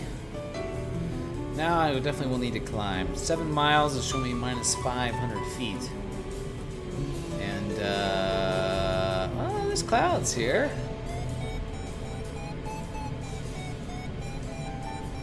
And there's lift here, look at that.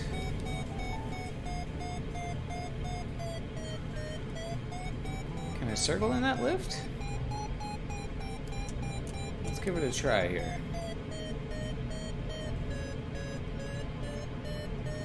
Maybe just a turn or two.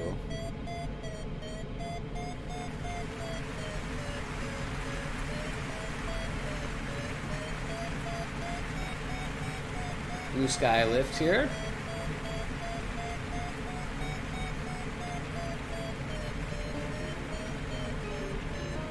Not the strongest, but it's going up.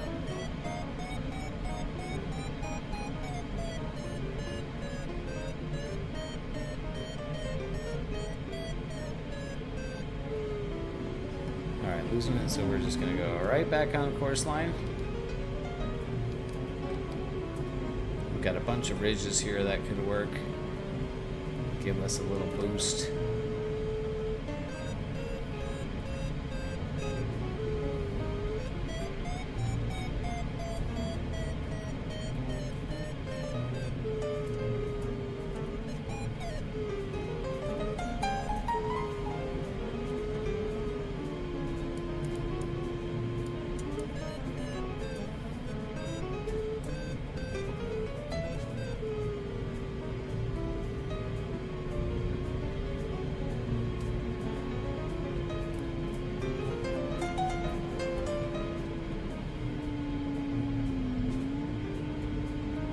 Wow, it's like the wind is kind of changing direction on me there. That was weird. Should be kind of blowing right up the left side or the right side of this ridge here.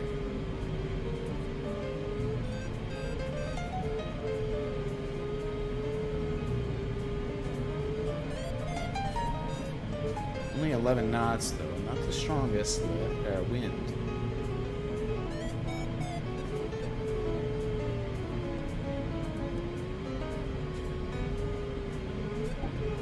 It's kind of a tricky area here. Whoa, there's some sink.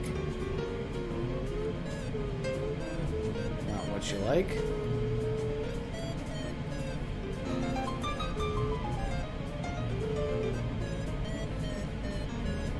Little town built right on the side of the frickin' cliff there.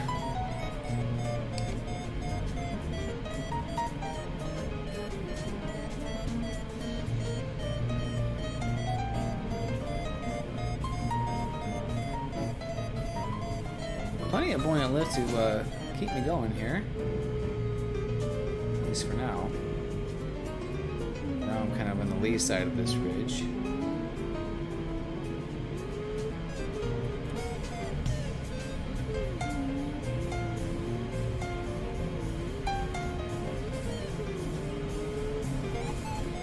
And I can get kind of trapped in here if I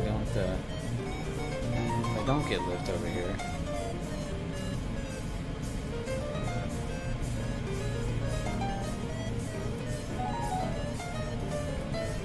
Power lines there. Come right over the top of those power lines, I guess. The power lines ahead of me, too.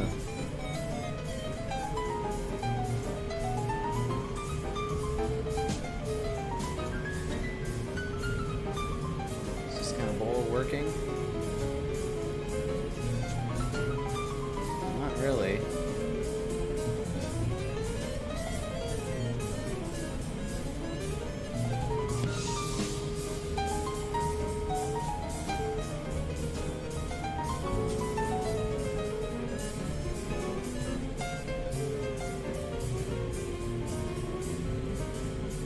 Oh, we're getting low in here, guys. 5,600 feet. It drops off the other side of this kind of plateau here, canyon. Oh.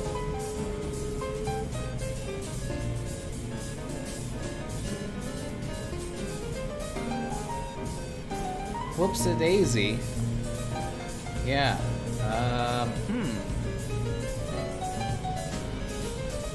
Now I'm all shaded. Well, I'm either going to land on the side of the hill here, or I'm going to climb right here.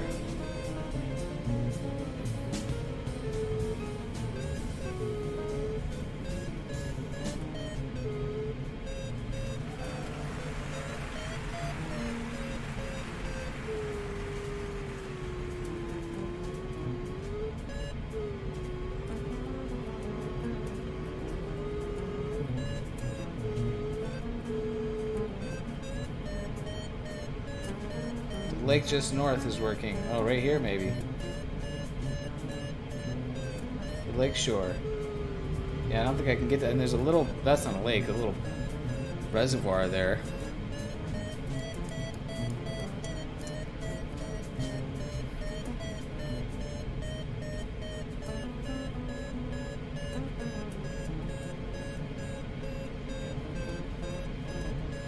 Oh, you know what? Maybe this town is kind of working too.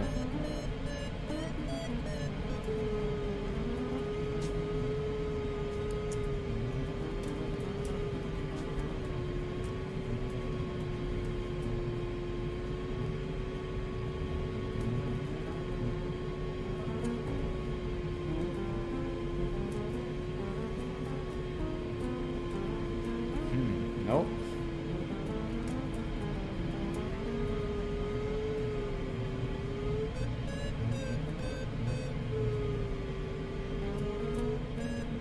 Clean off the grass stains. I don't think so. No, I don't think I could get up. Well, we got this rising terrain through here. This like town.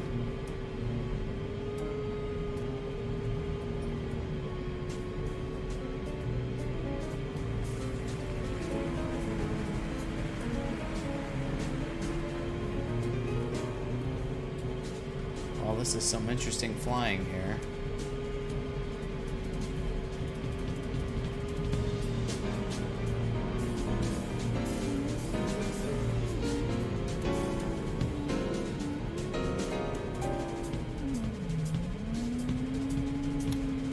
Well, I guess I'm gonna try here.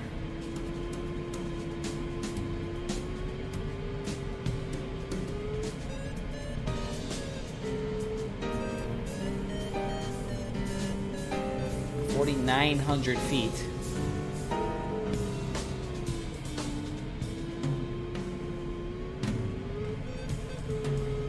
Yeah, I'm really wishing I would have got that climb back there where those clouds were.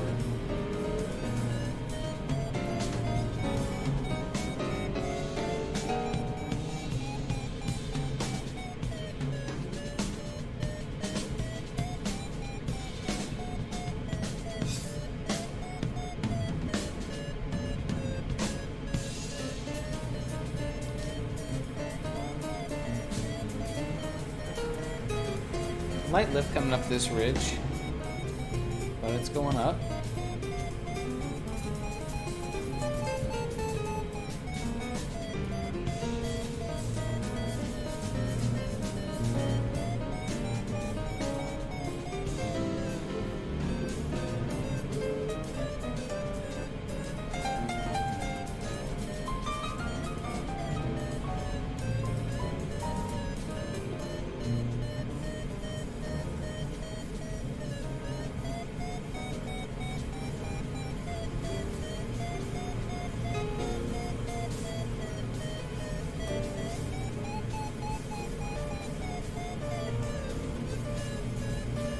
Pretty decently strong lift there, 5,200.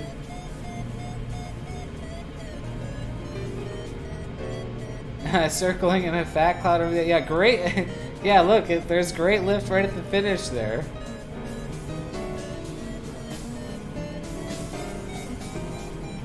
Well, take another lap, Arch.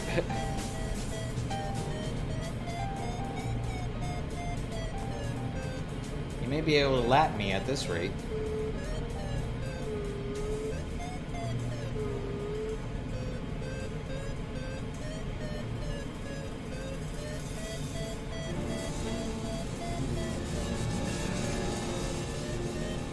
See if I can dig myself out of here. 5,400.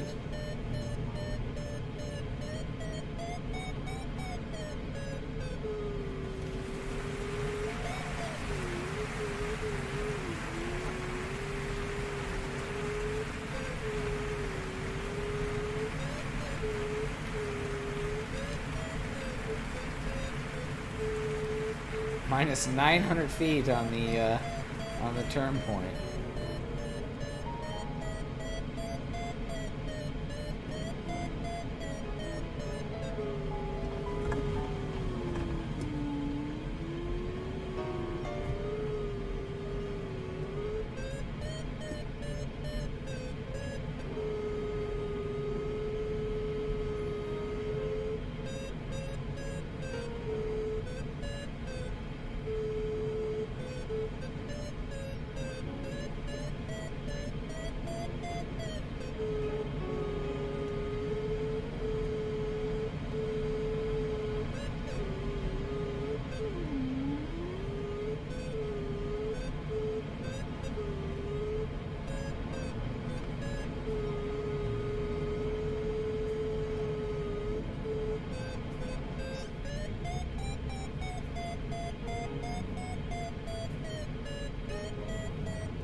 You believe in me. Alright, well now I'm definitely gonna do it.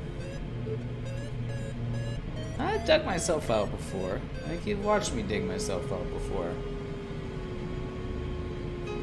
This seems to be not doing it though. 5,400. I think I want to get to the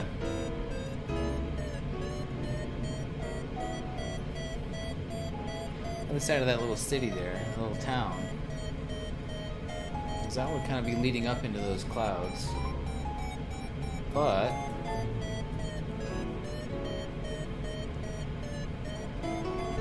this is kind of working here now.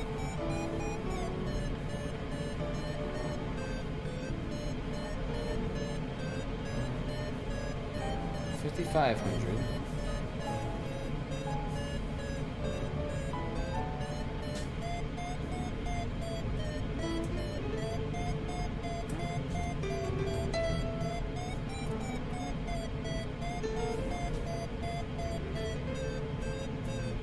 And a fair amount of beep beeps here.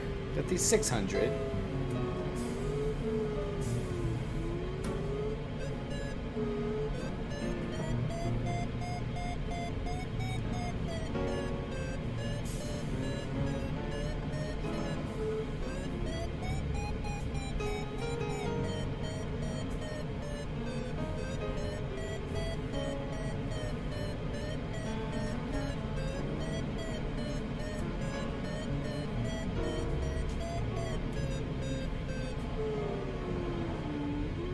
$57.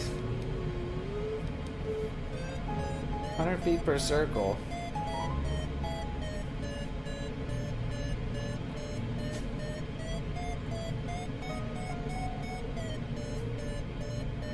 May get behind us to sort of get up towards these clouds here now.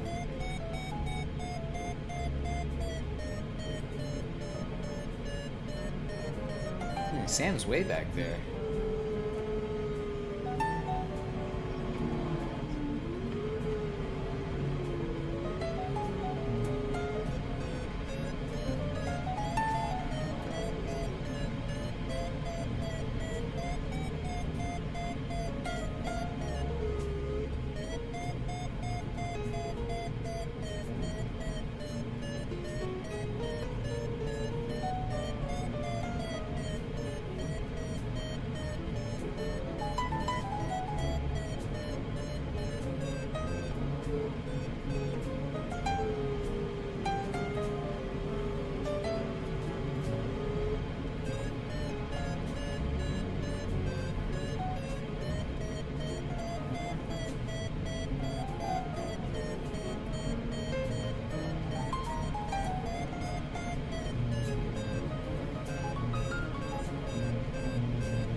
Oh, I just gotta, this is a slow lift, but it's going up. Kinda just gotta just stay here for about 4 more hours. 5,800. Thinking that cloud there looks pretty good, but I'm not sure about getting there.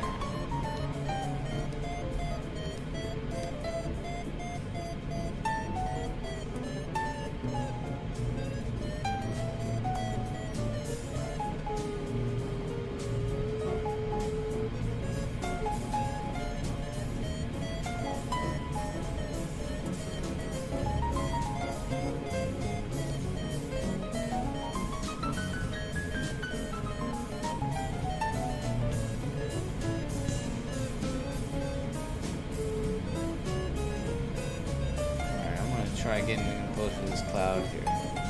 See if I can find some stronger lift. Up to 6,000.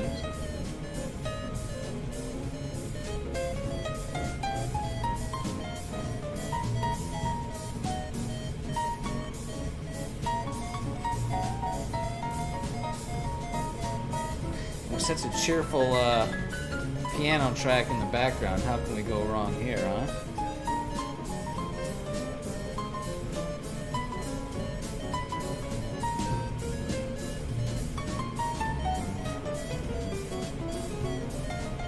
You can fly back over to me, alright. To throw lift at me or rub it in?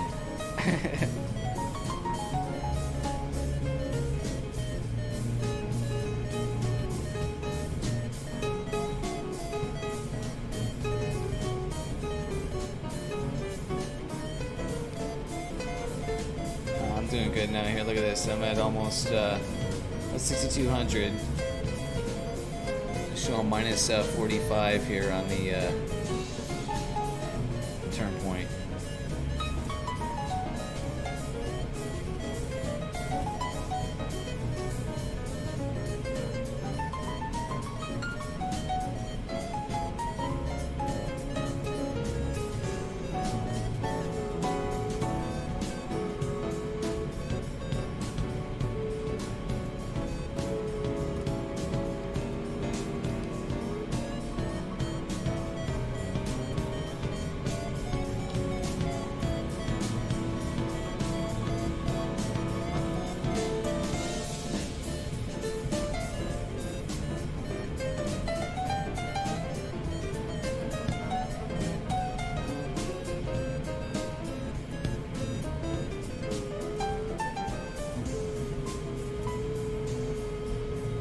$6,300 feet here. Slowly making progress.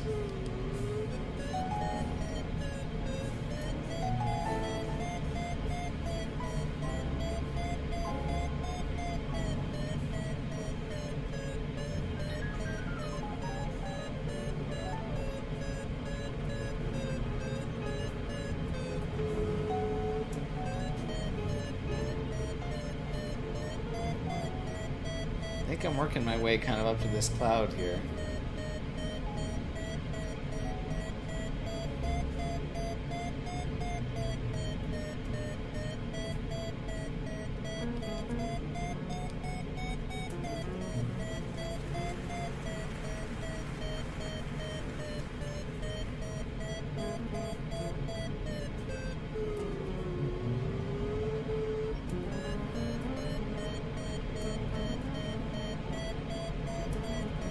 Very light lift.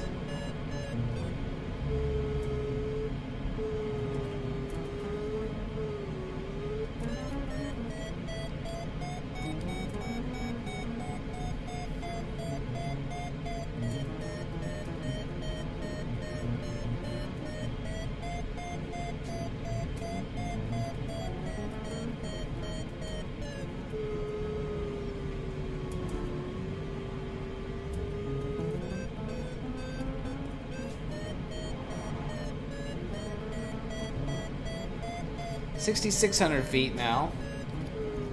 Making progress. Flight computer says plus 350 on the turn point.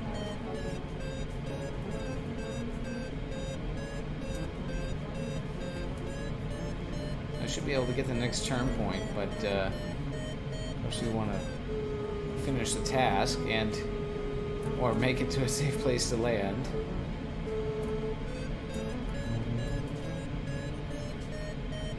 Trying to get up to these clouds here.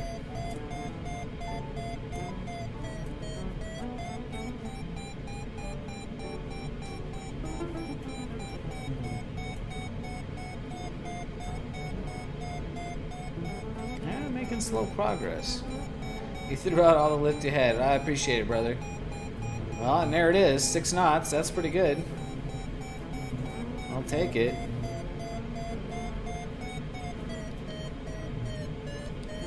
I only need about 3,000 feet.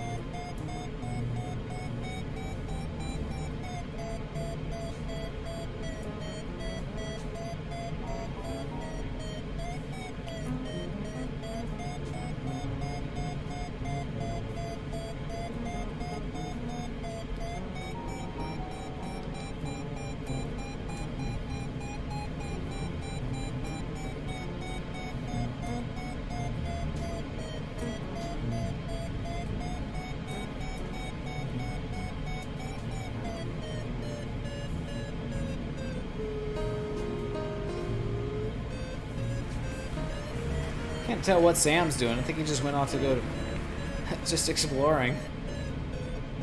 But that's cool.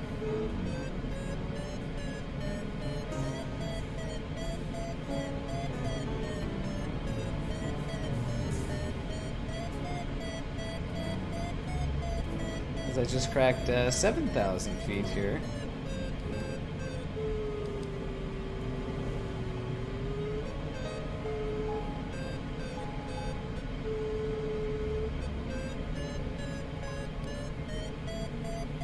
A enough to get to the turn point. Pretty nice dark looking clouds over that way. Clouds I'm coming up under aren't the greatest.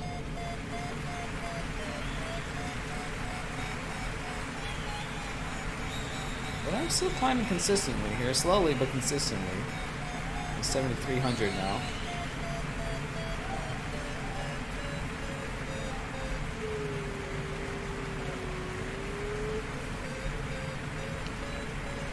Discus really works well at working lighter lift.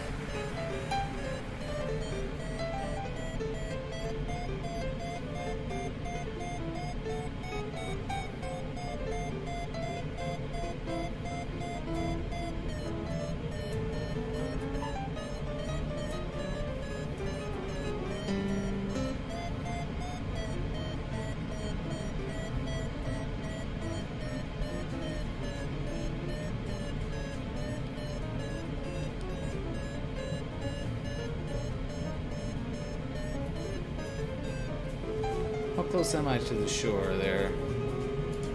Of the lake. Oh, pretty close.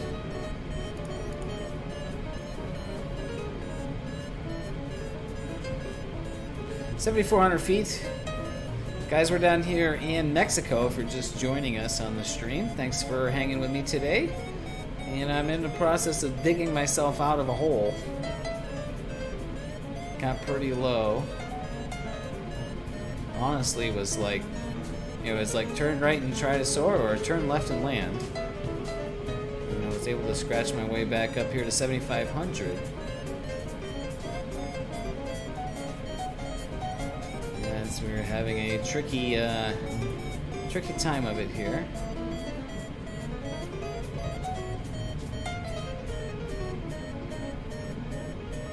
I got a whole bunch of new followers just like in the last few days, even without streaming. I guess probably thanks in part to shout outs from various other streamers that I hang out with. So if you're one of the new followers, thanks. Appreciate that. 7,700 feet here, just slowly making my way up to the cloud base. I got a nice big dark cloud ahead of me. So, confidence inspiring for when I do head that direction.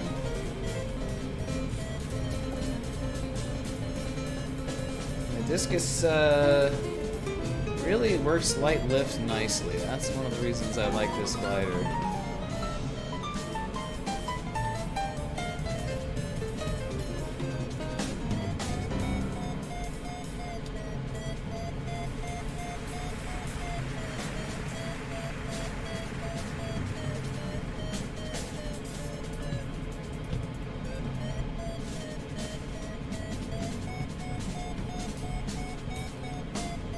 There is 8,000. Back to 8,000.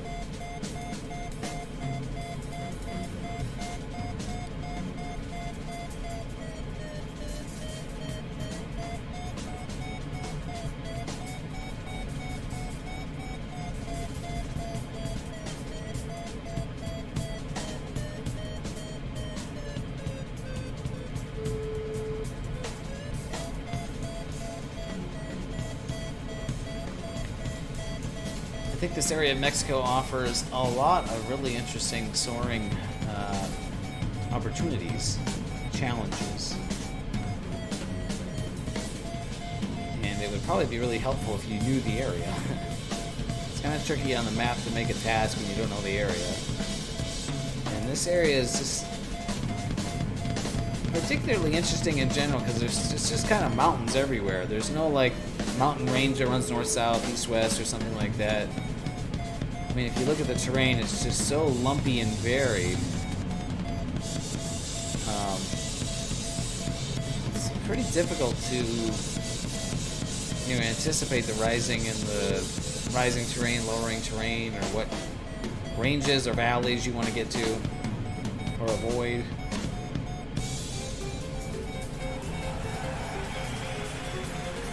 But it also keeps it really interesting. So we were in some low terrain and then had to get over this, up and over this rising terrain here.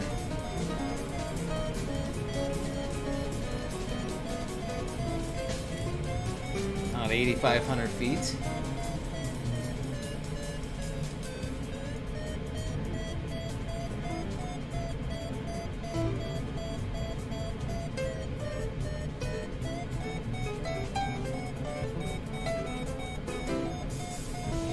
And still climbing here. Getting up into cloud base. New followers that joined us here in the last week. We have Enon, Dan Jr., 107, VR Bushflyer, OV Chicken, Marco 52, Kino the producer. All those people found the channel here when I wasn't streaming. So if you're one of those new followers, thanks. Appreciate it. If you're new to the channel, just watching the stream now, this is the Glider stream. This is the Glider channel on Twitch.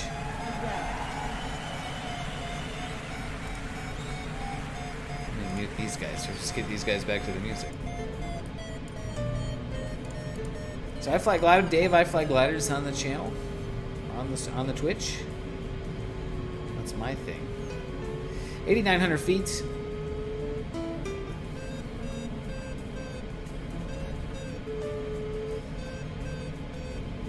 Distracted by that stuff and kind of lost the lift here.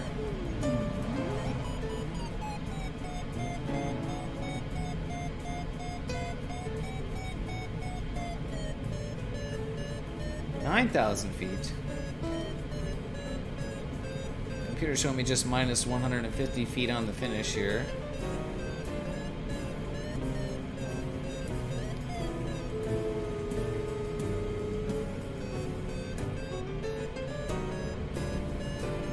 Alright, I'm gonna start kind of making my way towards the next turn point. And maybe we'll find some stronger lift. Or we can just kind of fly slow, porpoise fly, get around to the finish here.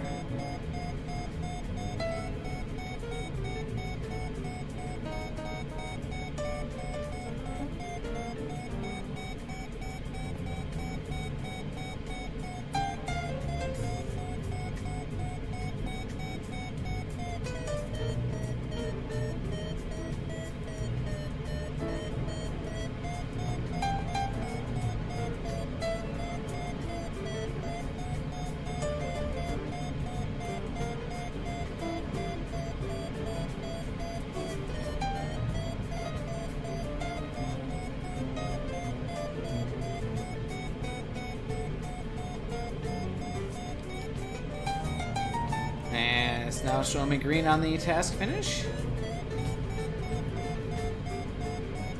Not by a very big margin.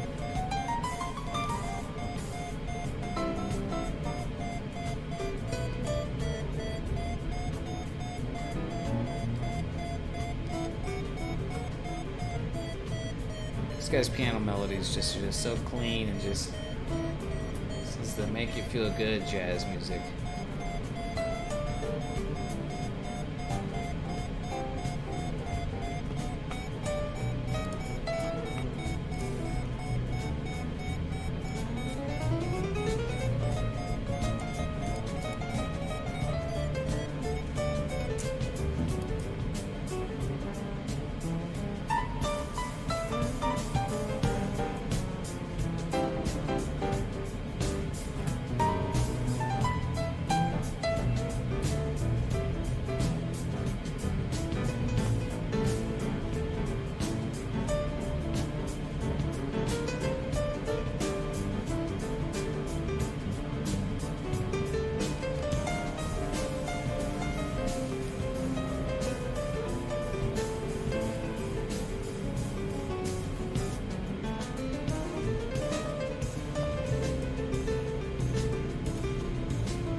9,700, and computer says 5,700 on the finish, which is pretty marginal, but I bet I can kind of milk some light lift along the way here.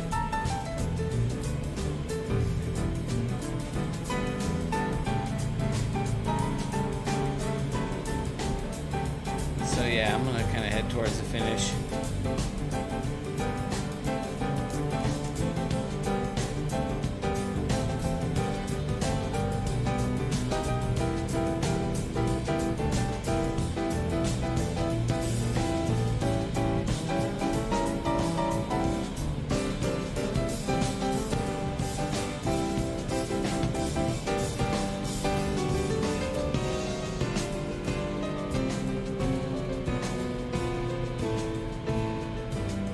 There's 10K.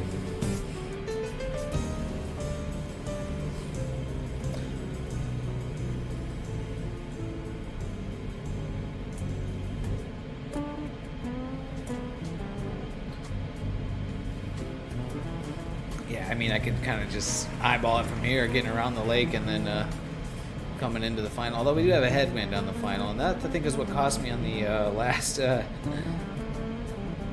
last test there down in Papua New Guinea.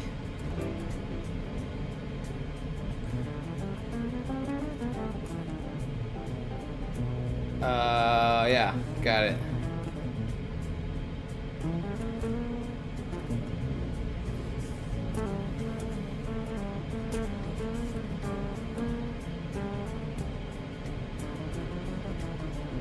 Yeah, I mean, just kind of visual inspection here. I mean, the airport's just over here on the other side of the lake, right? So.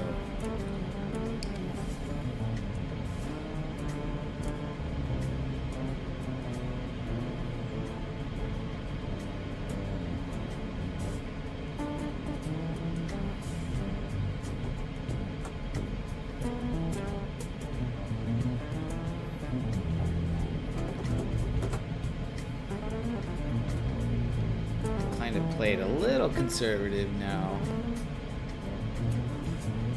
considering how the last flight went.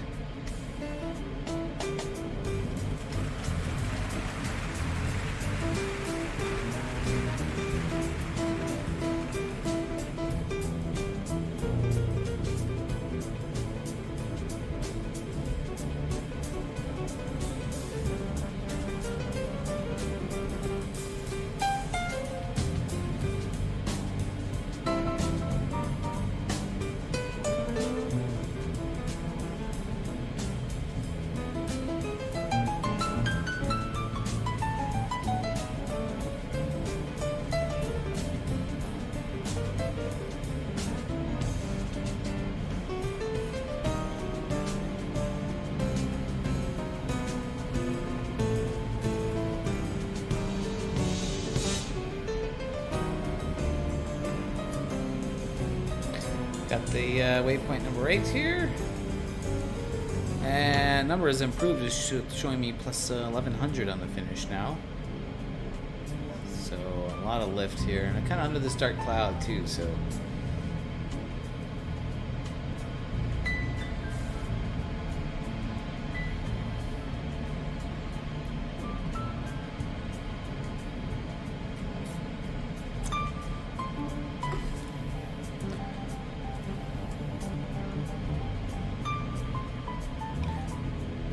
Well, that was a pretty sick low save. Like, I don't know how close you guys were paying attention there, but like, it was literally like the ground. Like, I could have landed like right there. Like, turn left, put the gear down, and I would have rolled right in there.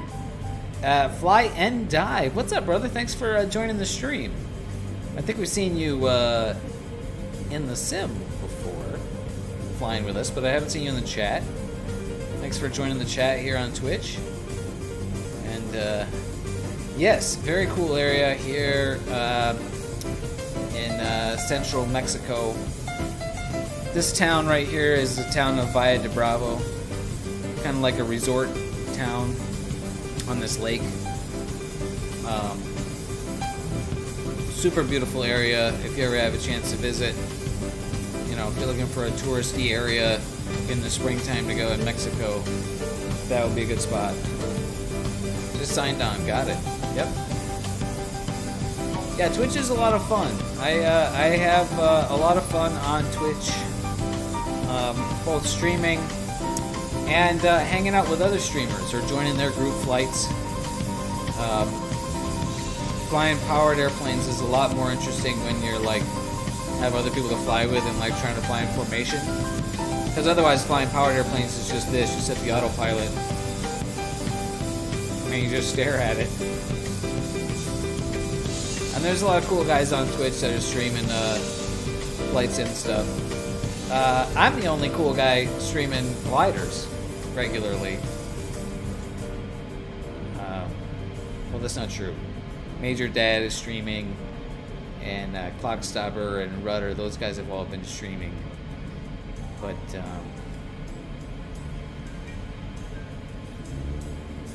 yeah, anyways, we're almost done here. Waypoint number 9. And Arch, I think you were right. You were right about that. Now it's showing plus 2,000 on the finish, but I've been flying really slow. Waypoint 9, okay. And now I think we should be heading into the finish here. Oh, just one more checkpoint. Yeah, we're just gonna fly over the town and check it out. Clock and Rudder are your glider flying buds. Well, they're my glider flying buds too, so I think we can share. They've been hanging out with me. Yeah, I would love to join you guys. A lot of you guys are flying on, you know, like Sim Soaring Club or the Got Gravel group flights, and those are. It just works out that those are times of day that I can't fly. So,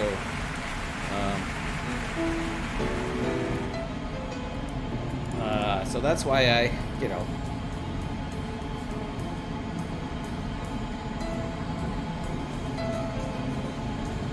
You're trying to be whose buddy? My buddy or a flying dive? I think we all can be friends here.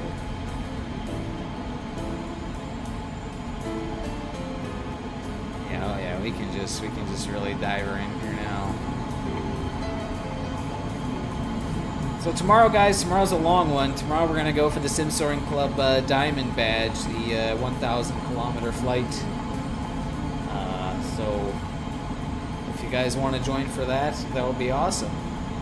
If you can join for part of it, that would be awesome. Yeah, very cool, Flying Dive. Yeah.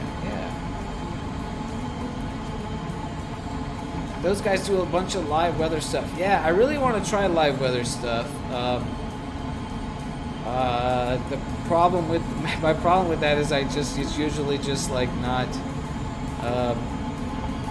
You know, I'm usually flying at the time of day where the weather wouldn't be really so horrible, kind of anywhere. So, well, I guess that's not true. But anyways, yeah, it's kind of tricky. Yeah, we'll dive her in here.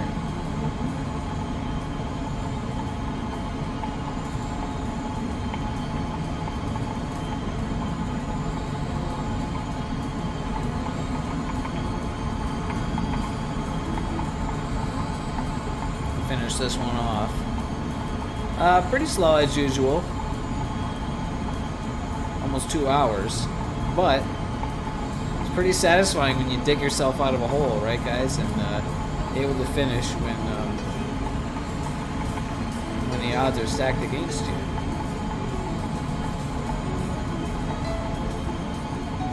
Task completed. Hour 56:57.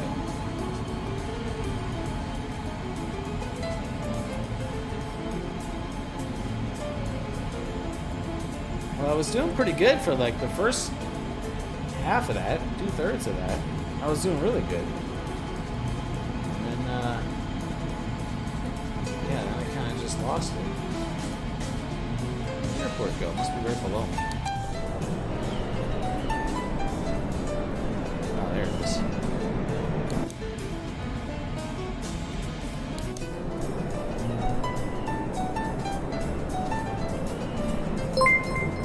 And a Flying Dive is now following. Thanks for the follow, Flying Dive. And look at that, gets me at 163 followers.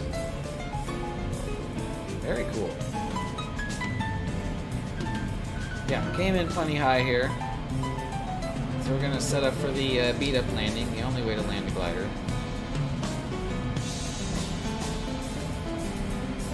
We're way high for it though.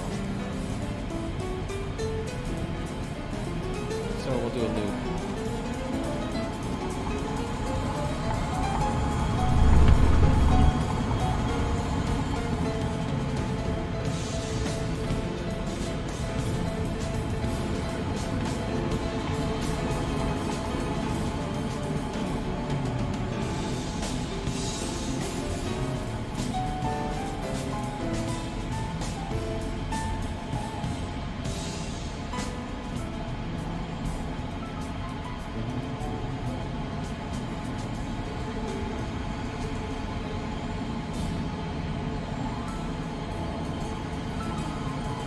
Set for a long downwind leg here.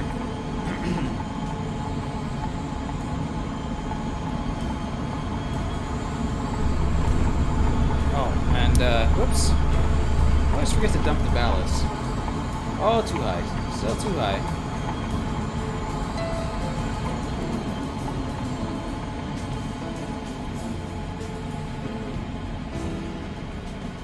Boy, no big cloud over the LZ now.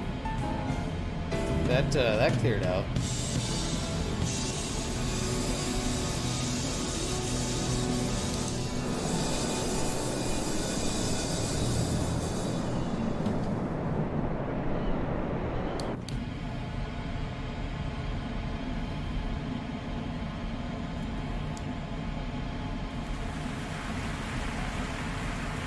Let's bring it back around and see if we're still maybe a bit high. I will just use the spoilers because I don't want to have to go around again.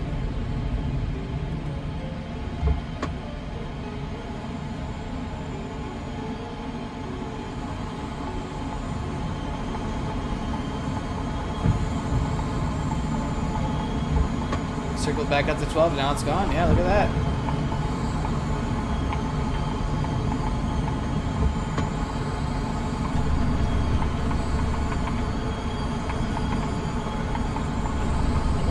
Give you oh, what's up there? Yeah. Landing gear down.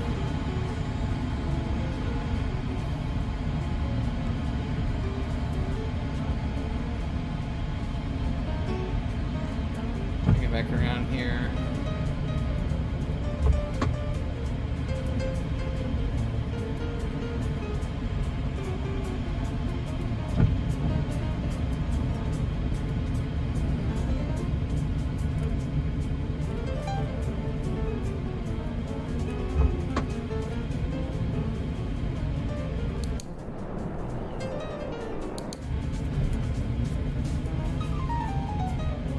Dryson is raiding with a party of 19. What is up, Dryson? Oh, Dryson, we'll have to get the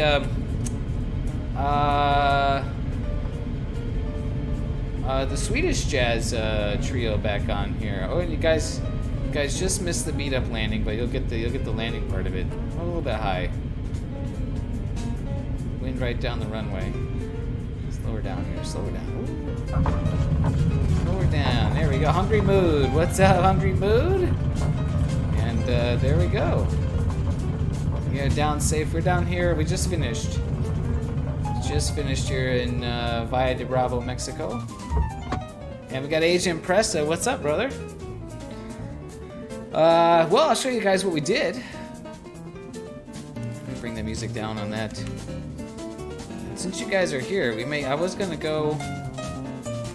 You know what? I'm gonna kind of wrap this up quickly because I want to go try something here. Since you guys have joined, let me show you the task that we did. We flew like 113 miles here in Mexico. We're just southwest of Mexico City. Beautiful little town of Valle de Bravo here since I've been here in real life. Super cool spot. Now we gotta get the screenshot here with Arch Druid. Whoa, what's going on there? Nothing happened. Well, bye. I don't know if you could do that or not. Dryson, thank you. Thank you. Nice landing, he says. Oh, yep. Hang on. There we go. Okay. We gotta get the screenshot, you guys. You gotta get the landed screenshot. We'll do that real quick. And then we were just talking about live weather, and it's a nice day in SoCal. So let me get the screenshot here. Thanks, Archdude, for flying with me. And we had Soaring Sam here, but I don't know what happened to him. Oh, the button worked. Okay, all right. Archdude, if you want to do a little bit more flying, since we have all these guys that came in with Dryson in the raid,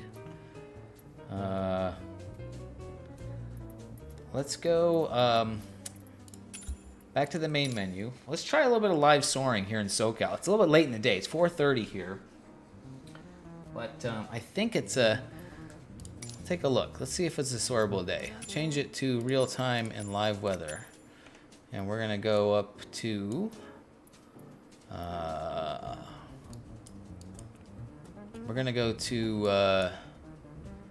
check out Redlands Municipal. What's it say? 8 knots. Wind at 184. Ah, south at 8. Yeah, okay. All right, that could be soarable. Let's try it. So if you want to hop in, Redlands KREI. We'll try soaring here a little bit. KREI. Kilo Romeo Echo India. Aha!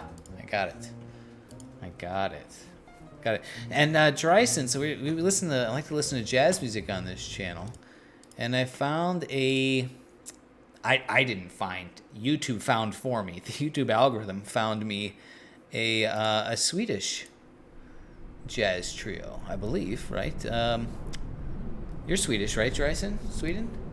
So this is, tell me if I'm pronouncing this name correctly. I believe Esbjorn Svensson. Esbjorn Svensson. So we'll go... Correct! I did it. He says I pronounced it correct. Esbjorn Svensson.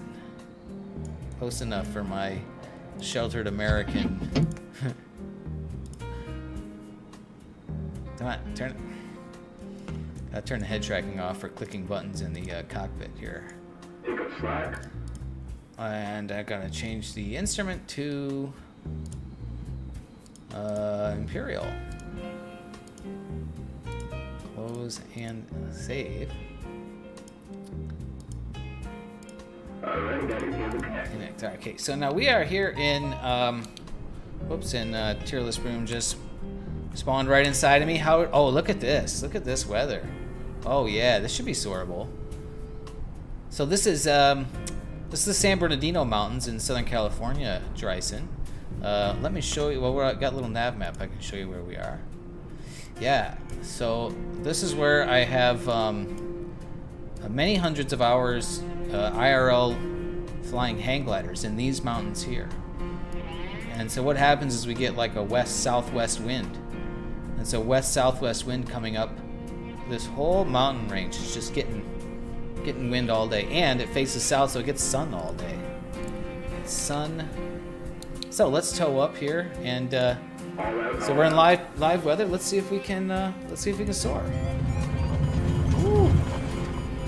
A little tricky out of the winch there, and the crosswind takeoff.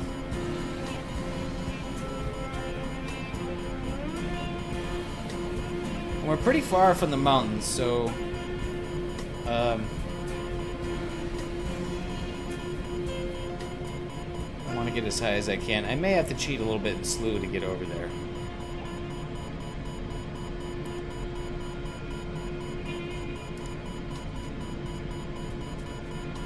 And it pops me off.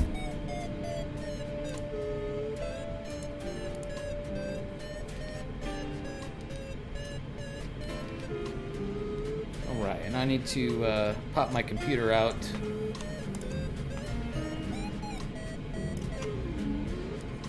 put that on my other monitor. Okay, here we go.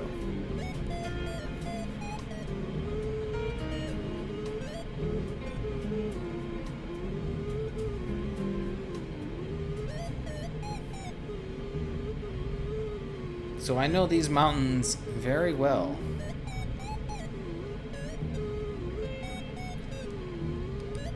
And so the Vario is acting. The Vario is acting the fool, as they say. So I'm actually just going to mute that for now because I believe it's the gust, the wind gust. I can't look at it because it's in live weather, right? But the wind gust, if the gust is a little bit different than if the gust direction is different from the prevailing wind speed, the Vario goes crazy like this. So yeah, this may make the live soaring difficult. But yeah. Also, you guys rated me while I was landing, so I didn't give a proper introduction. So for those of you guys that came over with Dryson, thanks. If you haven't seen me before, I'm Dave. I fly gliders in the sim. And in real life, I've got around 10 years of experience flying hang gliders, most of it in these mountains right here. So as I get to the west, towards the Cajon Pass there, I can point out a lot of places that I know, and including the landing area where we land. And yeah, it's horrible here. The Vario is having a hard time.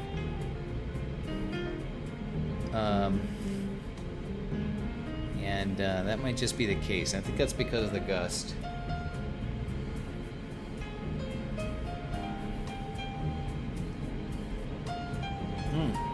Let me bring up. So we have the flying club, the hang glider and paraglider club has webcams and weather stations on top of the mountain, kind of right where that dot is. Let me see if I can bring that up while I'm soaring and trying not to die here.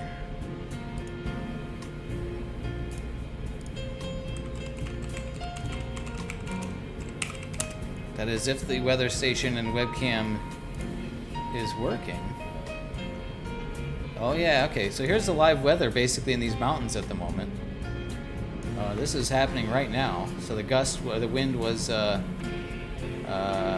is that, temperature? Well, the direction is south. And you can see the wind gram, so lift to about 6,600 feet. We're looking at south of 24 miles per hour. Is the, yeah, very windy up here today. Very windy today. And do we have webcams? Oh, the webcam is in the cloud. It is socked in up there. That's not really what it's showing me here, but not really what it's showing me here. Do we have other webcams? No, I guess not.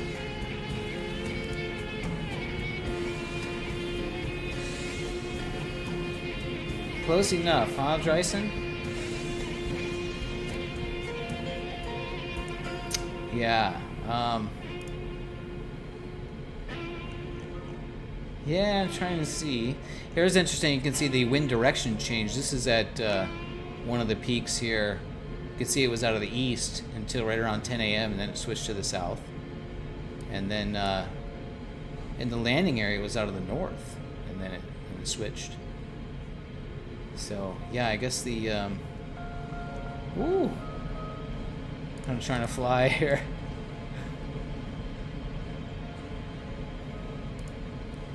So yeah, if you guys like dig the glider flying, give me a follow. I appreciate that. Pretty close to the follower goal here, 163 out of 200.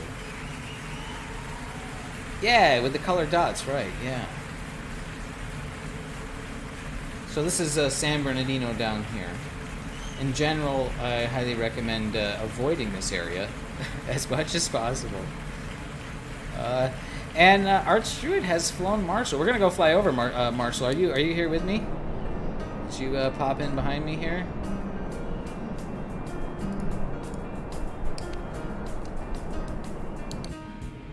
So if you guys want to check out Glider Flying, give me a follow. Also, check out our Discord. The Stream Elements bot put it in there. We post the tasks, the flight plans, as well as other assets, links to mods. This flight computer is a mod, and kind of a knowledge base on things to, you know, how we make glider flying awesome in the sim, and it is pretty awesome. And now, no, the video is still kind of going crazy because it's gusty. Well, maybe not. Oh no, okay, we're doing all right here. Front on my left.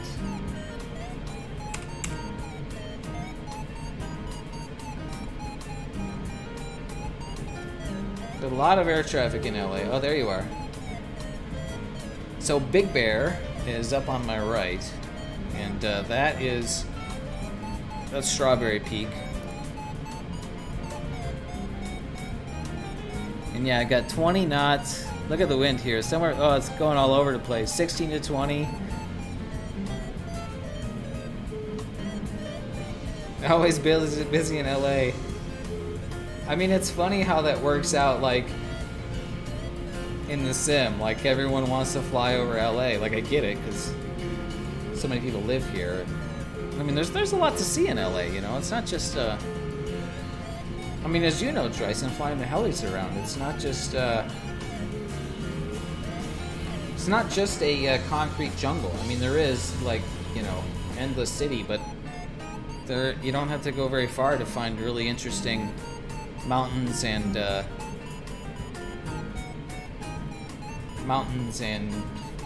know, valleys and beaches and canyons and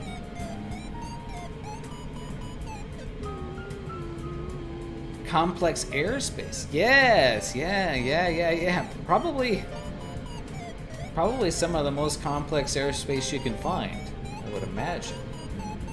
There's lots of Class Charlie and Bravo and Delta, and depending on where you're at, there's military areas. So yeah, if you're into VAT simming,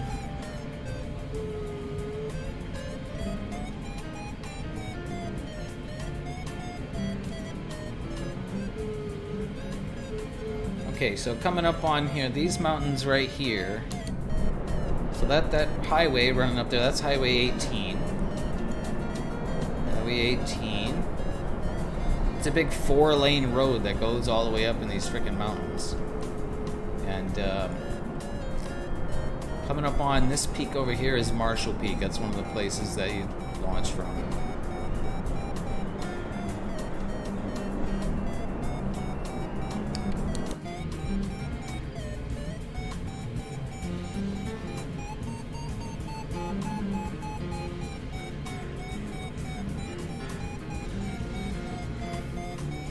And when the wind's blowing like this, yeah, you don't need really don't even need the Vario. It's just going to be lift everywhere. This whole mountain range is just going to go up.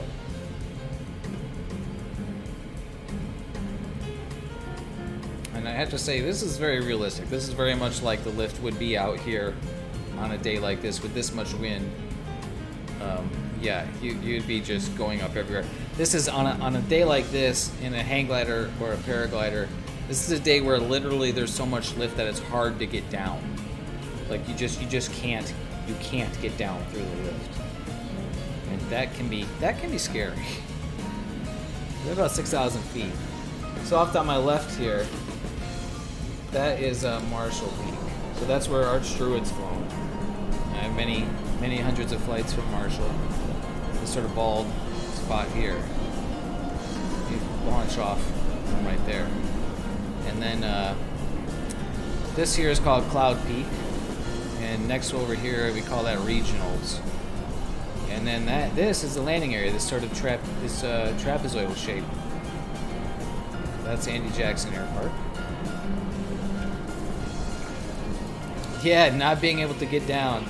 Yeah, that old saying, you know, it's better to be on the ground, wishing you were in the air, than in the air wishing you were on the ground. is extremely true. And I actually, on a day very much like this, was in a situation like that. And you don't know how true that is until you live through it. So now we're coming back here is Crestline. This is the town of Crestline. And there's another launch that I'm flying right towards right now.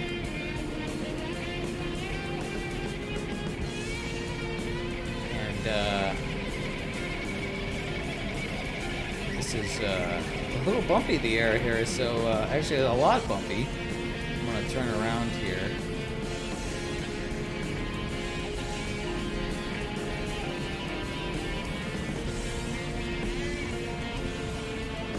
And the Vario is just going nuts in these conditions.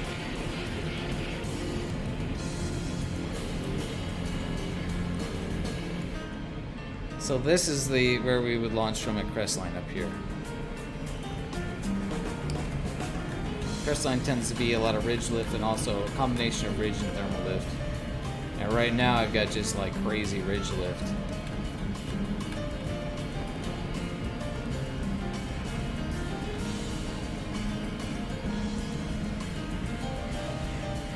Yeah, it's pretty rowdy out here in Dryson. And I mean, look at now I'm getting 11, 12 knots of lift, 13 knots. I'm just gonna go. Now it's gone, coming and going, all over the place. Up to 6,600 feet now, without really, I mean, just kind of flying along out here. There's some cool lakes back here. Let me climb a little bit, and I'll point out the lakes. Yeah, thank you over there on YouTube. You love Mr. Friendly, okay? I appreciate that you like my hang gliding videos, and thanks for checking out the stream over on YouTube. For hanging out. Now we're flying in the area where I've done quite a bit of hang gliding in real life. And this, I gotta say, is like such a close recreation of what it's like out here. Really, I mean, this is kind of. I should probably keep that webcam up, because I wonder. You know, here it's not in the clouds. The webcam was showing it in the clouds.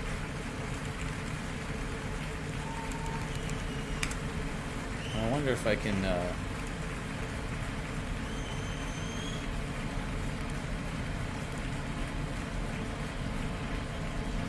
Oh, you know what? It says my web browser's. Oh no, wait, is that?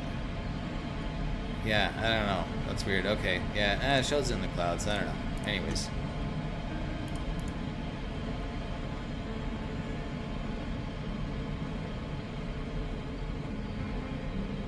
And I wasn't really paying attention there. And look, I've kind of drifted back here. When the wind is strong like this, you can get blown back. Drift back over here and you know, then not be able to penetrate back out, and then you go into the trees. But in the glider, I think in the sailplane we got the performance that doesn't really matter. We can do whatever. We can do whatever we want. Now we're climbing like crazy again.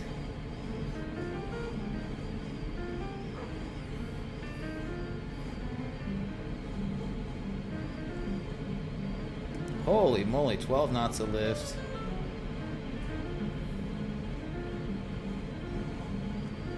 There's 7,000 feet.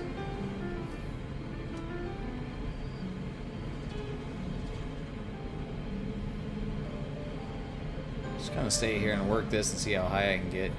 Cheerless Broom's there. He's up there. He's flying up into the Cone Pass. There's Flying Dive. What's up, brother? Thanks for joining in.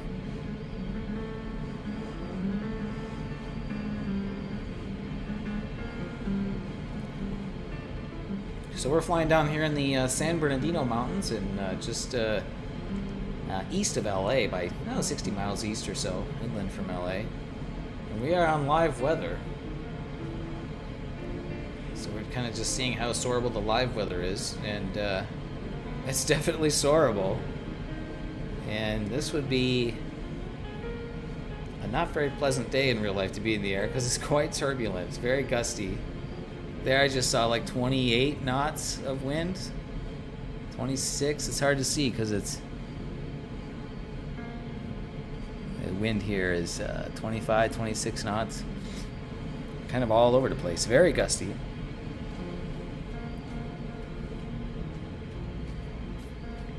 And I'm climbing without trying. I'm just kind of flying back and forth along this ridge, and I'm a 7,500.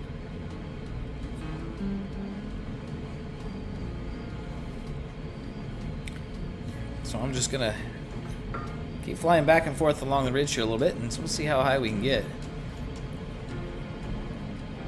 And now we're getting high enough we can see very clearly that's Lake Silverwood back there.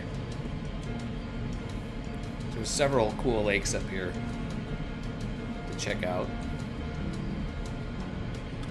I realize you might not have seen that well because my webcam was kind of blocking it. Lake Silverwood. Ooh, and now I'm in some sink.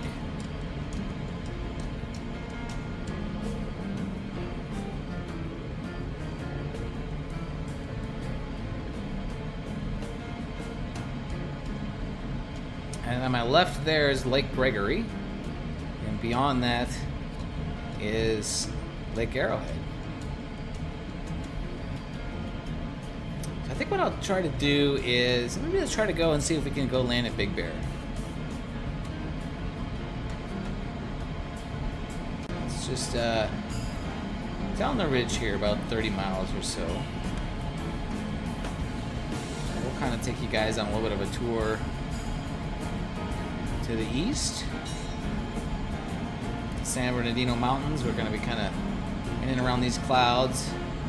And we're flying with live weather. Usually when we fly gliders, we fly with a weather preset, custom-made weather for optimal soaring conditions or challenging soaring conditions. I like to mix it up, have a little bit of both.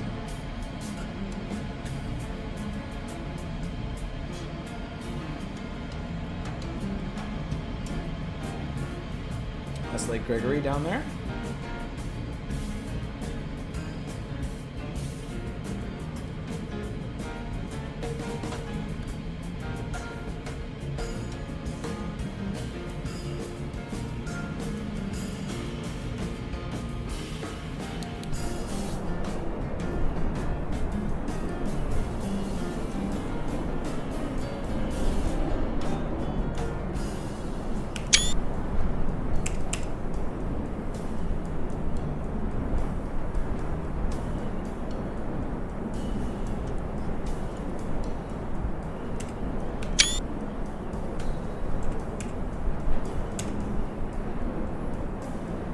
Look at the turbulence, look at the glider getting rocked around there.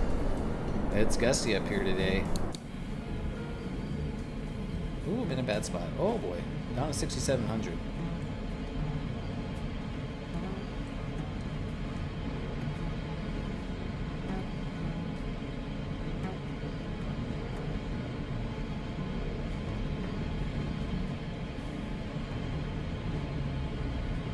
So now we're flying east down the sort of back ridge. You can see there's kind of a higher ridge, the mountains on my left, and then they kind of drops off this valley, and then there's the front range, as we'd say. Woo! Getting rocked around. Yeah, buddy. And now we're coming right up on Strawberry Peak here. This is Strawberry Peak, and in real life, this is like a fire lookout building. And in the sim, it's kind of not represented very well. It just looks like a generic building.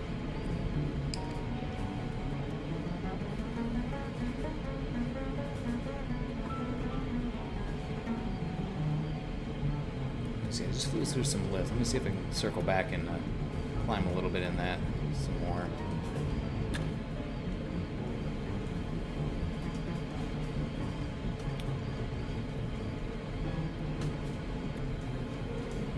This is some rock and roll conditions up here. This would be somewhat unpleasant in real life to fly in. Especially because it would be cold up here. Oh my gosh, the cold and bumpy, but that's what's nice about the Sims. You don't have to worry about that. It's nice and warm in my apartment here. 7,000 feet. Learned a little bit by turning there.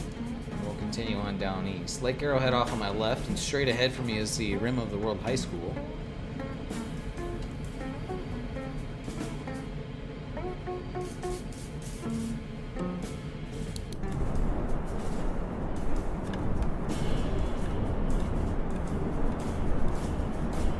Nice, warm and cozy, yes sir. Dryson, where were you guys flying today? I just stopped by earlier just to see what's up, and but I wasn't able to really pay attention. Did you go for a nice long flight or a couple of hops?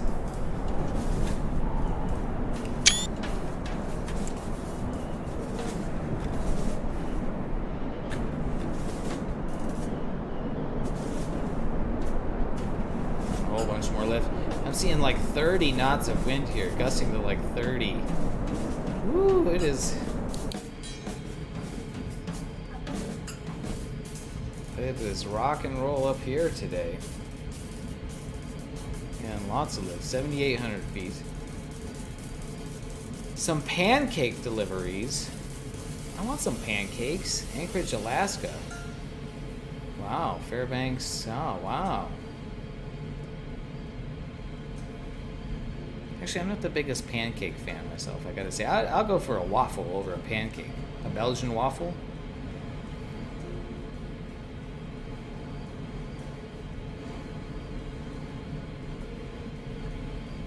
You also want pancakes now.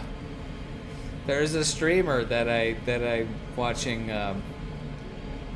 He kind of half the time he streams Fortnite and half the time he streams flight simming. And his name is the Pancake King. Tough choice, waffle versus pancakes. It's not a tough choice for me, but I can see that. Oh, it could be for some. Anyways, Pancake King. Well, maybe I can shout him out. Maybe not one.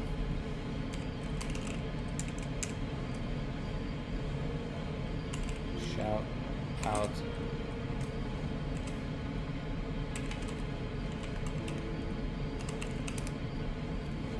I don't know if that'll work when he's not on. Oh, it did. Look at that. Pancake King, he flies like GA aircraft in the sim. And anyways, he's talking about making pancakes, and he's like, sometimes, he's like, if I want pancakes at 3 in the morning, I'll make pancakes at 3 in the morning. So that made me think of that, Dryson, because it's probably about, well, it's not 3 in the morning there, right? But it's kind of late in the day. Normally, the time of day that you wouldn't be having pancakes. And up to 8,200 feet here. We'll continue on to the east. Nice view of Lake Silverwood there on my left.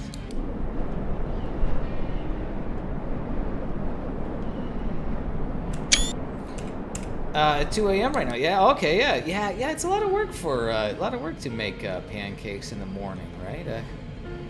It's a lot of work to do anything. It's hard enough for me to make coffee in the morning. Well, I might be getting a little bit motion sick just with all the turbulence, just watching the screens here.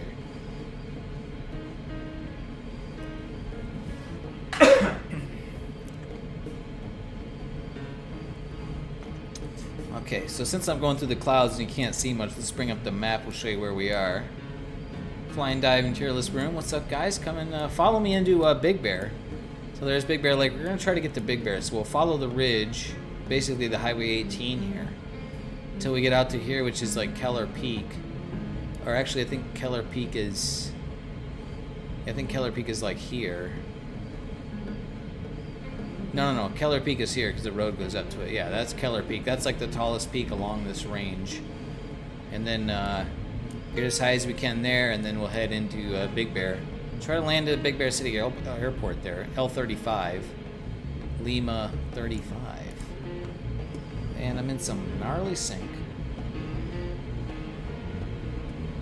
Dryson's prepping for bed. 7,900 feet here.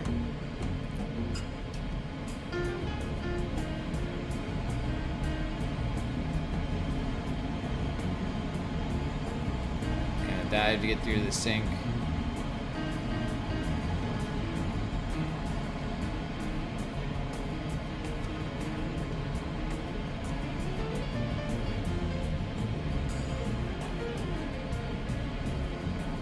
up on Running Springs here. So I've got a couple of guys up there at Big Bear.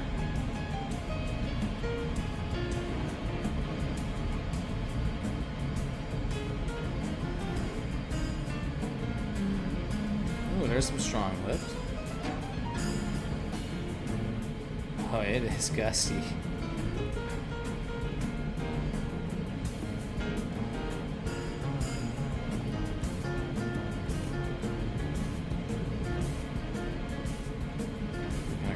This cloud here, and kind of got to get out front a little bit.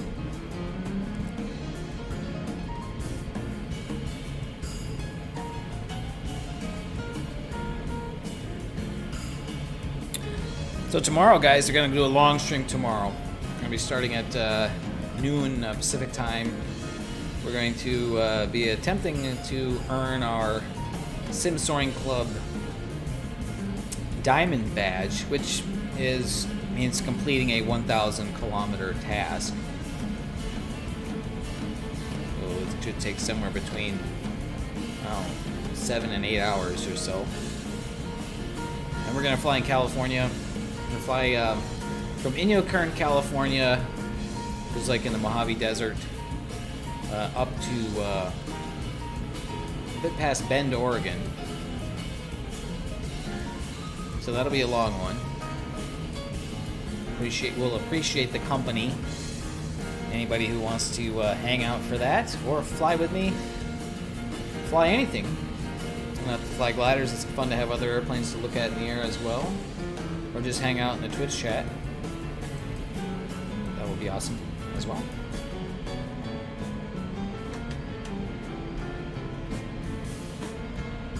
I've flown much more than 1,000 kilometers. I've actually flown twice that distance. I've flown over 2,000 kilometers in the sim. But I don't believe that flight. Well, I don't really have the. I don't have the required evidence to earn the badge. So we're gonna do the 1,000 kilometer flight. Should be a fun one. Should be cool. A lot of different terrain. A lot of different. Changes in vegetation. There'll be lakes and mountains and valleys, and desert.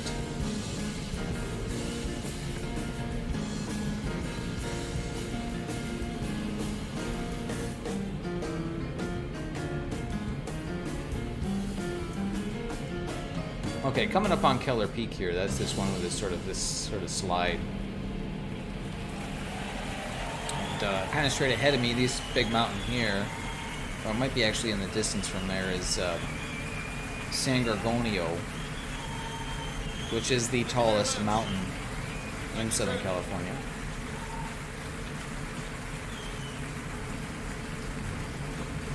Whew. Man, get this strong lift and then you can't, it's like lifting the right wing up and you can't turn right away. There's the Seven Oaks Dam down there. Down there. Goddamn dam. There's Big Bear Lake, you can see. Big Bear City. On the base, Don Berglund. So I'm going to get over to Keller Peak. You can see a nice looking face here. The wind's going right into it. We'll climb as much as we can there before heading over to,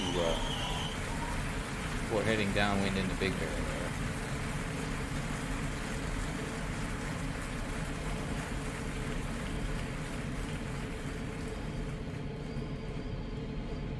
Yeah, I'm seeing up to 30. I think I just saw a 31 knot gust, 27, 25. Super crazy conditions here.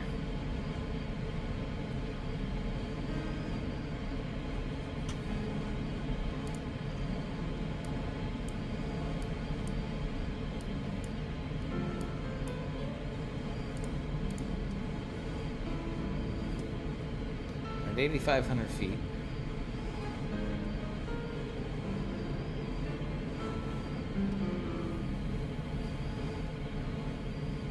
I'd like to be up to at least 10 grand here before trying to head that way. See what we can get.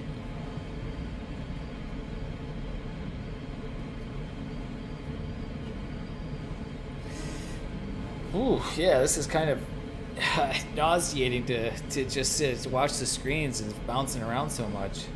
It's kind of funny that it's doing that.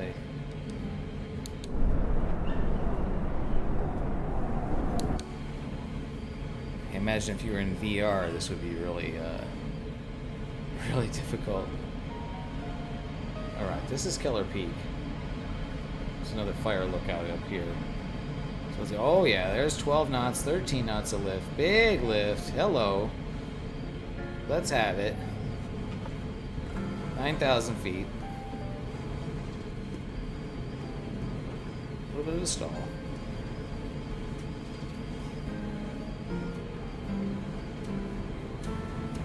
Keep the airspeed up here.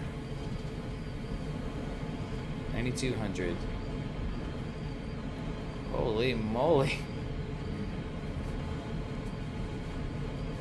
Yeah, I keep falling, getting blown downwind, so I'm gonna kind of need to like S-turn in this lift, I think.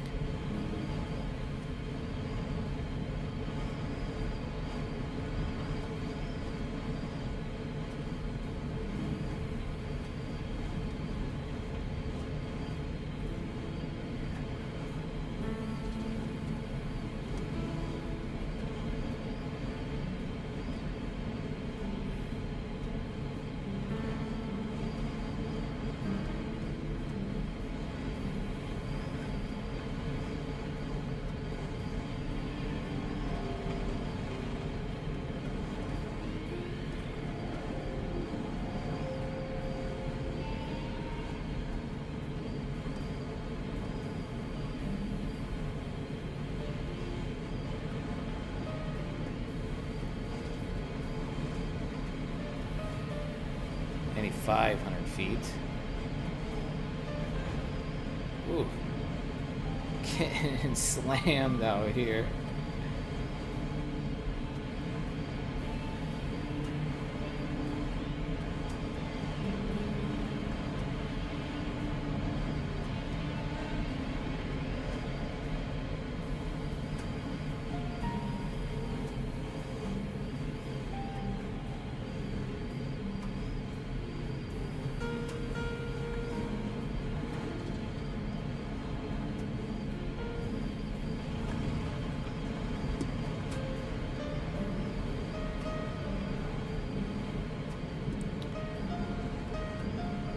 There we go, there's 10,000.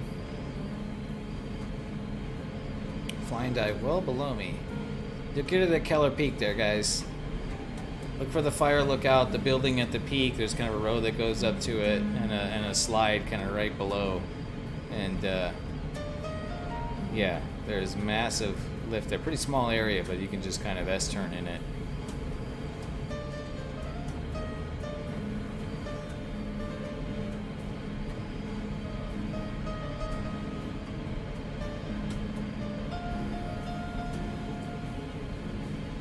Cloud here, right here too.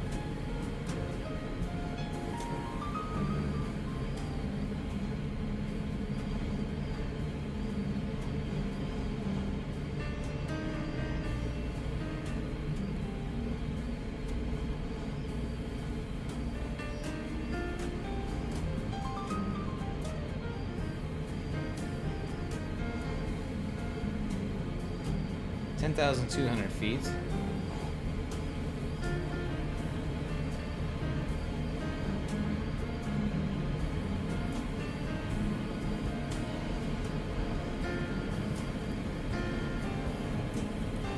I got a cloud kind of forming right above me here, right here while I'm circling here.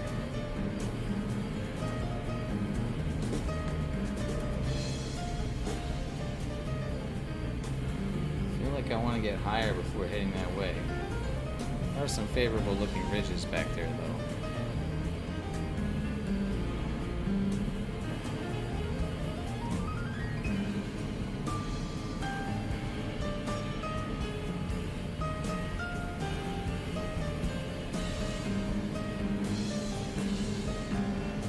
$10,300 feet.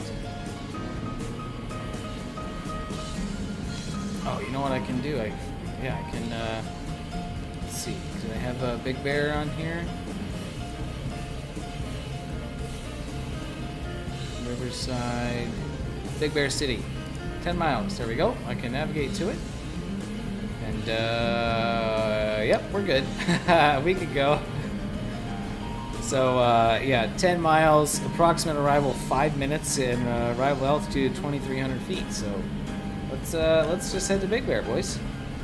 1,600 feet. Let's get it going. Mostly a tailwind on the way there.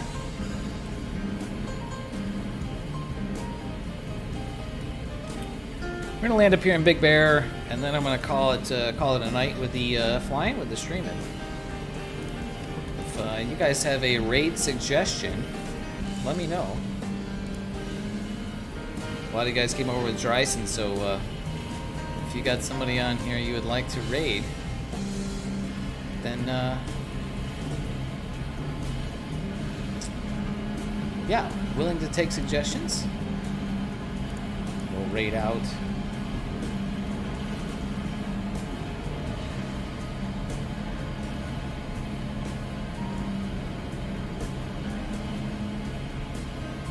That's assuming you don't get sucked into a hole.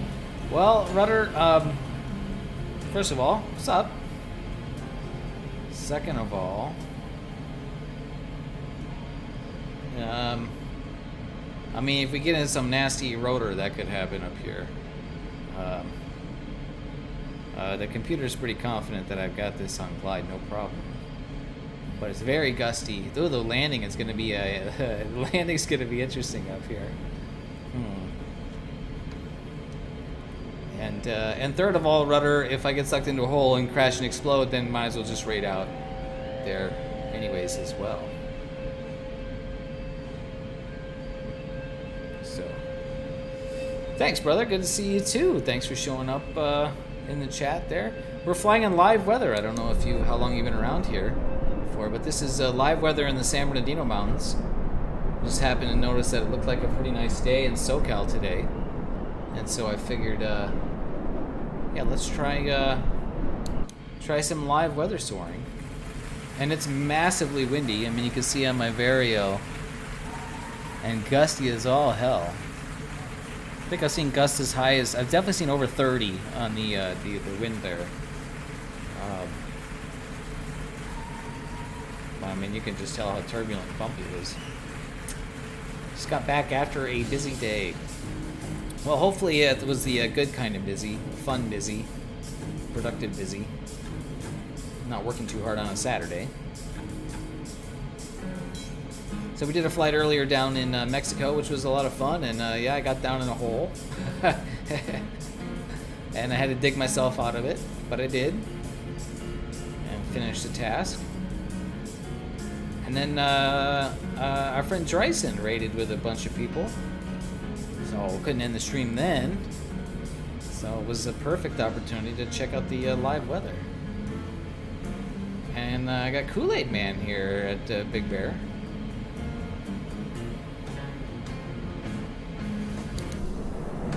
And look at all the air traffic in LA.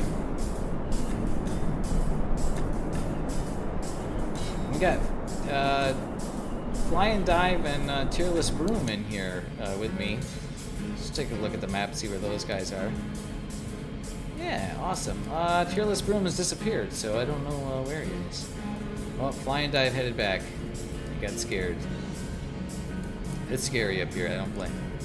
Oh god, that's the wrong button.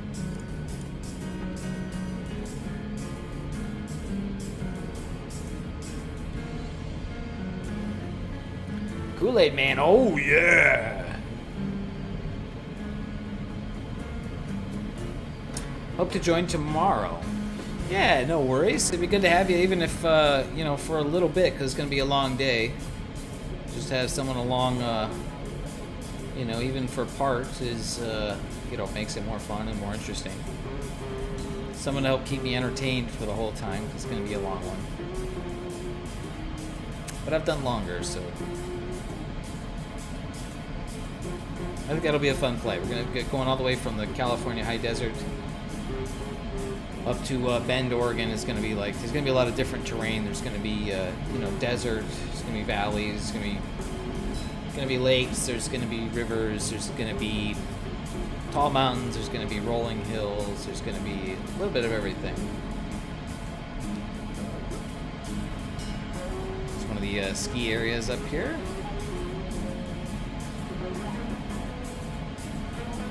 I'm coming up on the airport now.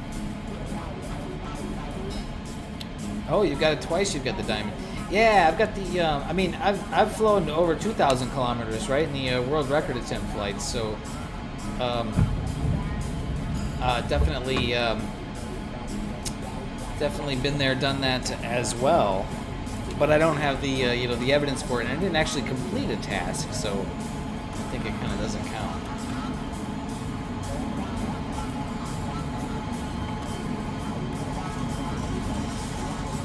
Alright, so the wind is, well, calmed a little bit, but it's still gusty as all hell. This is going to be an interesting landing here, dudes. We're going to go say what's up to Kool-Aid Man. Oh, man. Alright, we got to do the beat-up landing. I wasn't going to do the beat-up landing because of the turbulent wind, but I really want to go buzz this guy. Kool-Aid Man. Although yeah, it's not going to show up as a glider for him. Here we are in Big Bear. Look at that.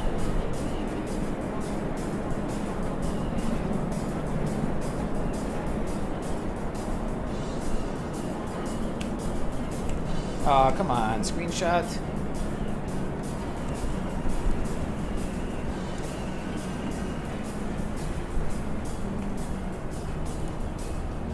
Do it the old-fashioned way here.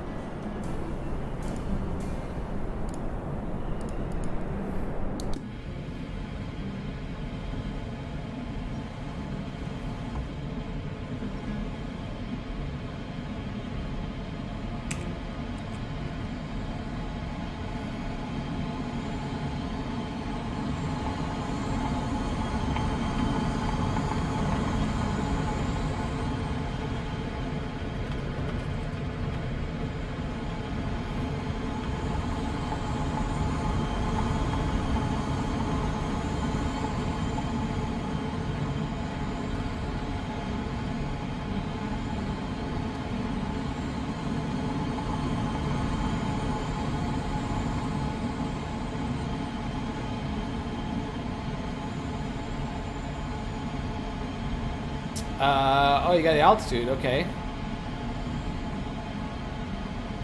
Oh, you did it in live weather. Oh, wow. Wow, yeah, it's I thought, like, that would be way cooler to do it in live weather for sure. But I think that's just kind of a limitation of scheduling for me, so. Alright, let's get the dive in here.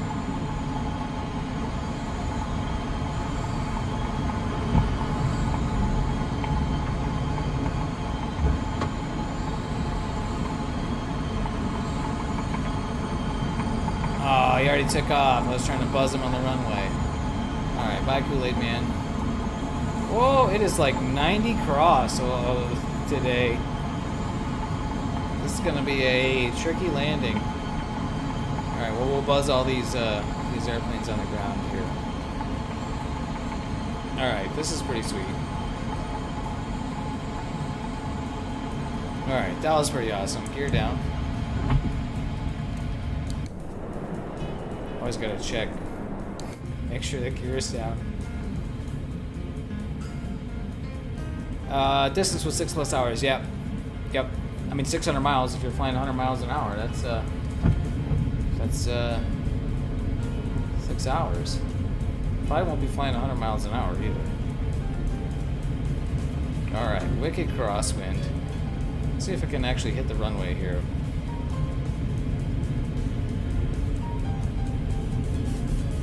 Gusty, 11 knots, 10. Oh, it's much calmer down here. I've landed in worse crosswinds.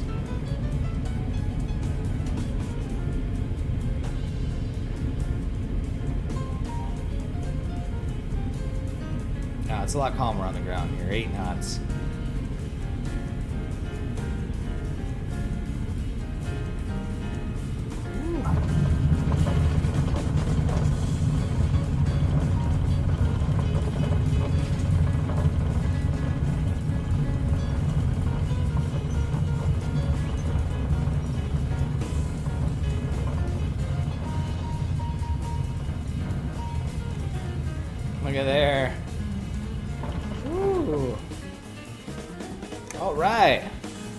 That was a sweet flight, man.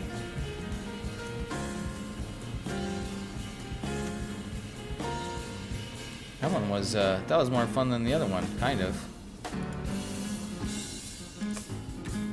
Turn that thing off. Yeah, that doesn't work.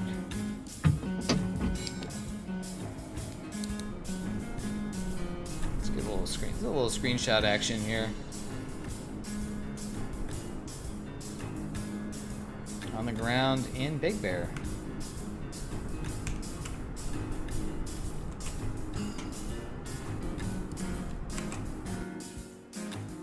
Oh. No. What?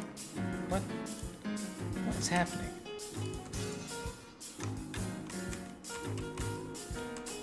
Okay, that's not working either. Alright, well. Whoop. Well. That looks like a crash, boys. What is this? What in the world? Yeah. That was a crash. Well, I guess that's I guess that's a sign, isn't it? It's a sign that it's summertime. That was a lot of fun. Thanks for hanging out with me, guys. Thanks, Dryson, for the raid. Thanks, Fly and Dive, for finding me on the Twitch stream and flying with us. Sorry that my sim just crashed. Oh, you're on your way there. Look at you there. Oh, you went the kind of the back route inland there. Or did you? Or are you on the ground? Oh, you're moving. Okay. All right, I got you. Ice cream time. Yeah, I think I need some ice cream. I haven't had ice cream in a long time. But yeah, that was pretty cool. That was a lot of fun. That was cool checking out the live weather. Yeah. So tomorrow, let me give you a preview of what's going on tomorrow. Let's, if you haven't seen what I got going on tomorrow. Inyo Kern to Bend, Oregon, actually past Bend, Oregon. So this is what's going on tomorrow. This is going to be a long one tomorrow. So if you guys aren't following the channel, throw me a follow. Hit me up tomorrow. I could use all the company I can get. 638 miles. We'll start here at Inyo Kern, which is a real-life glider place. And we're going to fly north through the Owens Valley. This is like one of my favorite places in the world. And then we'll continue north. Kind of a sightseeing flight for the first bit. And then, yeah, we just north into Oregon. And we're actually going to go past Bend, Oregon. And land up here. So it's going to be a long one tomorrow. I'm looking forward to it. I think it'll be a lot of fun. A lot of different terrain. Desert, high mountains. And, you know, when we get up to here, it'll be more in Oregon. It's, you know, really green. A lot of tall trees and stuff. So that should be a lot of fun. It'll be a long day, but it should be a fun day. So if you can hang out with me tomorrow, I appreciate it. And I'm going to sign off for now. And I'll see you guys tomorrow. All right. No detour through Star Wars Canyon. Oh, Rudder. I don't know where that is. Oh, it's over. You know what? It's going to be... I think Star Wars Canyon is off to the east a bit too far. Because I'm pretty sure they go up through... Yeah, I think it's up in here somewhere. Because this is Panamint Valley here. And... Yeah, I don't know. I think it's... Maybe it's in here. I don't know. Post on the Discord. Let me know where it is. Maybe I'll amend it. Because that might be kind of cool. Especially if somebody could buzz in there with an F-18. Yeah, it is, right? Yeah, Panamint Valley. Because this is China Lake here where the Navy base is. And they fly up through this valley here. So, yeah. Yep. Fun stuff. Okay, guys, I got to sign off now because I got to take a piss and get some dinner.